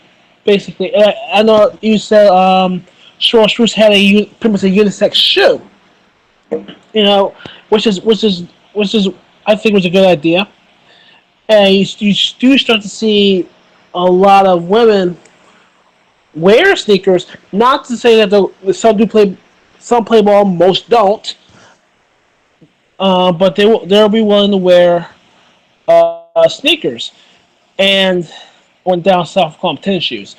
But with that being said, the playing field is not equal. It's not level. It's not level to where as though you know, and even as far as endorsement deals and everything else, because it is unfortunately a male dominated industry. Um, it's a lot like it's a lot that goes on in terms of endorsing and then also advertising. Because you want to like if you're running a company, you want to make sure this athlete that you put on your roster will give you more bang for your buck and will bring in a lot of revenue. So you'll have guys like LeBron James, you have Kobe Bryant, who even if he's retired, he's still making money for. I think it's Nike now. He was for Adidas for a little bit, but you want that attraction, that star appeal that will give you the money, that will give you the the wherewithal to expand profits. And when it comes down to women in sports, it can get a little testy, it can get a little hairy because it does not appeal to a male base. However, if you know if you get the right advertisers to appeal to the right group of consumers, and believe it or not, there's more women than men. So, and believe it or not, women have a lot of spending power. And because I agree with the fact, okay, if you have a shoe, if Sasha Biles came out of a shoe, if Serena Williams came out of a shoe, which by the way, Serena Williams has her own clothing line, and to to to market to women, particularly women who who who pretty much aren't athletes, who aren't athletes or just out and about. How you advertise to them? How do you advertise? So it's it's more of how you advertise. It's more advertising. It's more of sorry, it's a siren outside. But how do you advertise to a section of people that wouldn't buy their lives, who don't know jack squat about sneakers? So it it goes into advertising. It goes to how you target market to those people versus versus men who are very privy about shoes, who are privy about the next Jordans coming out, which drives me nuts. Stuff like that. How do you market that?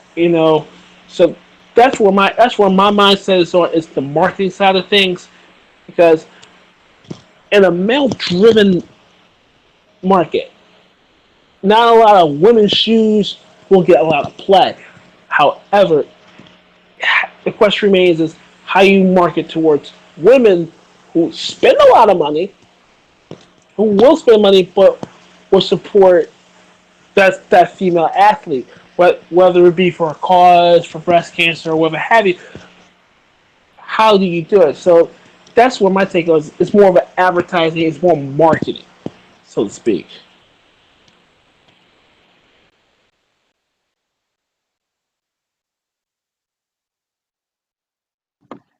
Well, one thing you've got to think about in terms of um, endorsements for women, female athletes.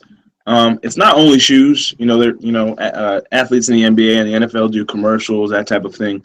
And so you've seen commercials with Serena Williams and other female athletes. And as Kyla mentioned, what's her Swoops, the basketball player, had a deal with Nike. And one of the questions you brought up, Matt, was, how do you market, you know, a shoe spot, that's like, how do you market, I don't know, sneakers, Maya Moore sneakers, or how do you market Serena Williams tennis shoes, or how do you market, any other female athletes, basketball sneakers or tennis shoes or soccer cleats or whatever the case may be. And to me, I think you take what Jordan, which is under Nike, has done. If you think about it, everybody buys Jordans. Girls buy Jordans, guys buy Jordans. You see couples on the street wearing the same pair of Jordans. So I think in the case of Nike, Nike would have an advantage because they kind of already are marketing, a shoe that is, a guy's shoe. It's a Jordan. It's a shoe that's Michael Jordan is endorsed. So Nike knows how to do that. On the other hand, other companies, I guess they could kind of try to take after what Nike has done with Jordans. Um, but you don't in terms of who would buy the shoes or how you would get men to buy those shoes, you don't necessarily have to. Um, as as a business person, your goal is to make the highest profit that you can make. And in this case, the highest, their target profit or excuse me, their target market wouldn't necessarily be men for certain shoes. Their target market would be, females. Now, in relation to men, yes, there are less females playing basketball, soccer, or whatever. There are less female athletes than there are male athletes. But um, yeah, I think that if you're a shoe company or a company that wants to endorse a female athlete, have a commercial with a female athlete, um, your target market may not necessarily be men, and as men, we've got to be okay with that. Jordan's done a good job of marketing shoes that are typically worn by men to women, but from the other spectrum, you know, as a guy, I don't necessarily want to walk around saying, "Hey, I'm wearing the new Maya Moores. I'm wearing the new Candace Parkers." It's just kind of weird. um, so I don't think it's necessarily a double standard. I think it's just a difference in how you would approach marketing and advertising, for the shoes. So it's just a difference in how you market, not necessarily. And I don't think it necessarily now. I don't think it necessarily has anything to do with um like okay. I don't think it necessarily has anything to do with like a male versus female type thing.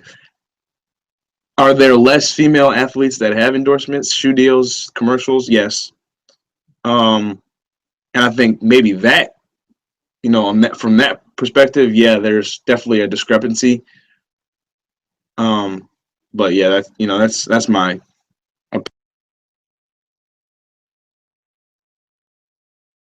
All right. Yeah. That's how.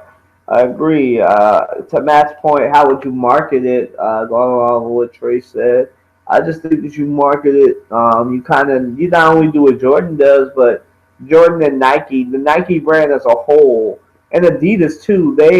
They live off their reputation for music. I think nobody pointed this out, so I will. Nike and even things like Converses, Chuck Taylors. If you think about Chuck Taylors, you think of Adidas, you think of Nikes, you think of the different rap songs. Like Run DMC made Adidas famous. So did LL wearing the Adidas sweat. So did Run DMC, LL Cool J, like all that hardcore 80s rap, all these 80s and 90s rap that made that stuff popular. Like when you think DMC, the reason a lot of people have Adidas and the reason Adidas was cool is because of DMC and LL running around here in Adidas sweats, and then Adidas, which made Adidas more popular in the black community because people are like, yo, Run DMC wear them sneakers, LL wear them sneakers with the Kango hats and the sweatpants and everything else. So like Nike, even like from the 90s on, Nike has been living off of, and the Jordan brand too, off of rappers making songs about them. Miley Cyrus made the song 23. Nelly did the song in the early 2000s about Air Force Ones. You see it in the rap videos. The Converses.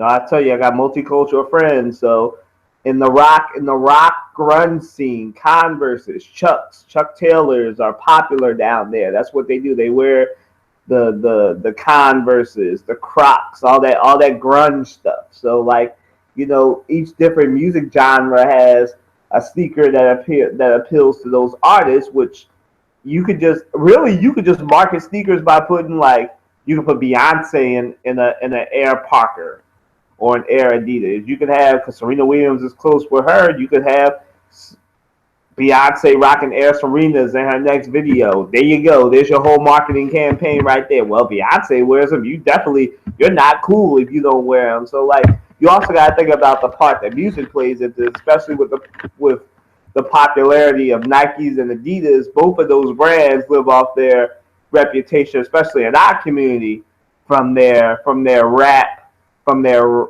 legacies that go back to legendary rappers weren't rocking the brands. Nelly making Air Force Ones. Then different rappers now are still wearing Jordans in every video. Like, you can't go a video without seeing Jordans. Like, I don't even watch music videos like that, but I still know you can't go a music video now without seeing the one constant in every music video when it comes to rappers: skinny jeans and Jordans. So if one of y'all want to comment on that, like, we didn't talk about that, but music plays a role too. So I think women, but they really want to market it and do it the way everybody else did. Like, you have a bunch of rappers that you could put in like different sneakers and stuff. Like, it's starting to get real gender neutral and new rap now anyway. So you could probably put, like, you got some rappers wearing skirts and everything else. So you could put, and there's no knock on anyone who identifies through wearing the other gender's clothes. That's not a knock on you. Just saying, just pointing out a fact. No knocks. Not trying to be offensive, but you got different rappers doing different things to appeal. So like, music plays a role too. So if you put like different artists, different famous musicians, and different sneakers, you gain an audience. It's my 2 cents. You do. You're right on that one. That pop culture does have a very huge influence when it comes down to advertising. Advertising as a whole, it does have a huge influence. I mean, if you even look back into the '90s, which is, we could talk about the '90s all day. The '90s, the 2000s, the '80s. It's the advertising that is associated with that particular decade. And when it comes to shoes, particularly women's shoes, and advertising endorsing them, you're right. I mean, you're right. It's the fact that if you're not wearing, such a shoe, then you're nobody. Who are you? You're just a scrub. And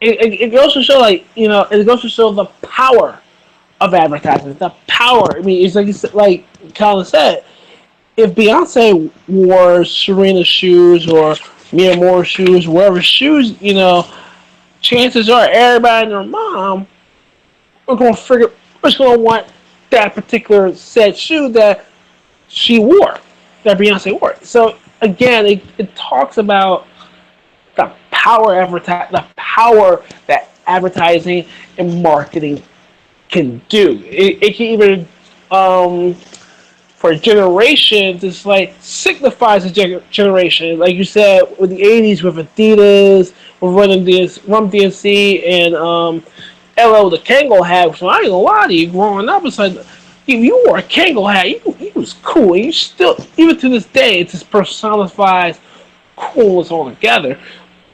But advertising in itself is so powerful, not just in sports, but also in pop culture.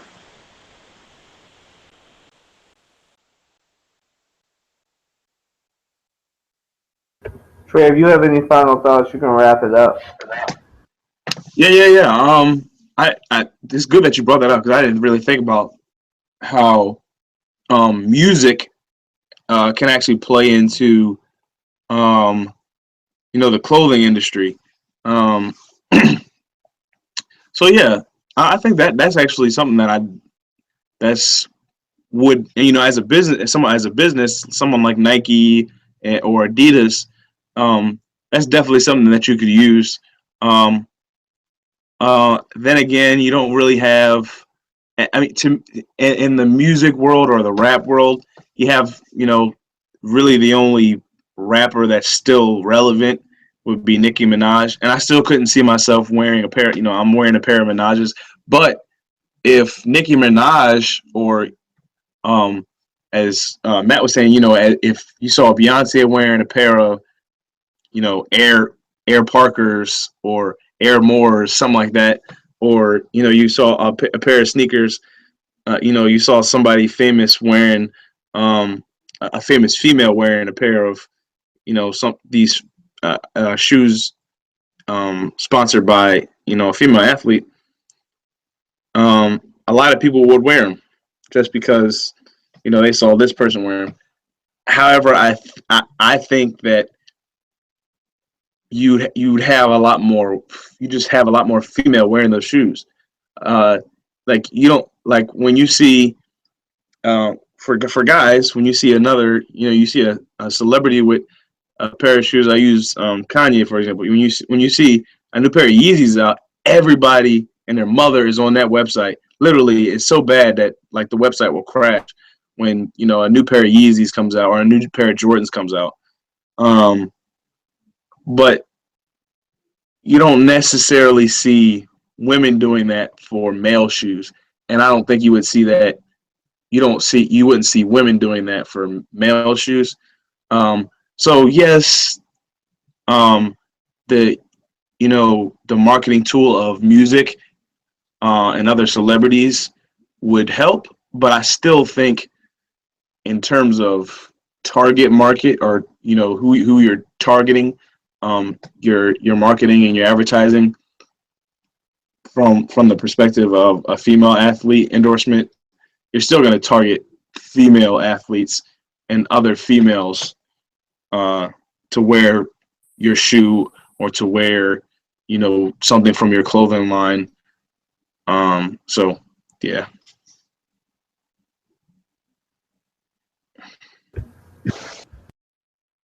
Okay, well, I think we said all we're going to say on that topic. Wrapping it all up, we have some topics that we didn't get a chance to get to that I hope to get to next week. We'll definitely, with Christmas and all and the holidays coming up, definitely we'll look at Fridays at 9:30 as a new time. Those of you fans that listen on a consistent basis and everything, we're going to look at Friday as our new time, Fridays at 9:30 in the evening. And definitely, like we said, as you can see, we're the crossover podcast because we cross over into a lot of things. We have Marvel Comics fans. We can be conscious and woke as well with different things that happen. We've actually been very conscious these last 2 weeks talking about just stuff that relates to pop culture. And definitely look for big things from our podcast. I'd like to thank CT3 and Matt for rocking out with me even on Friday evening. We had more people that were supposed to join, but I guess they got caught up. We're definitely looking to have a full podcast one of these days. But last few weeks it seems like no more than 3 to 5 people can do it. But you rock out with the people you have, and it's a true blessing to have these two well-educated and intelligent brothers with me. And look forward to hearing more about it. Enjoy your weekend. For those of you on the East Coast, stay warm because we are getting hit with a polar vortex that's supposed to drop our temperatures to record lows. So definitely stay warm. Enjoy your weekend. Enjoy your holiday coming up. I can't be any more grateful to these two brothers and everyone who supports the Crossover Podcast. Jeff, Kenan, Kalen, Taj, all these people that are that are absentee right now, but we'll be on soon. And look for big things. We are making moves, and I hope to share more with you as a fan base when it becomes more of a thing and when we're ready to share it. But like I said, thank you, Matt. Thank you, CT3 for rocking out. Thank you to all of you who support. Have a good weekend. Enjoy your holidays. Happy New Year's. Merry Christmas. Happy holidays. All that stuff. Thank you, guys. Have a good weekend.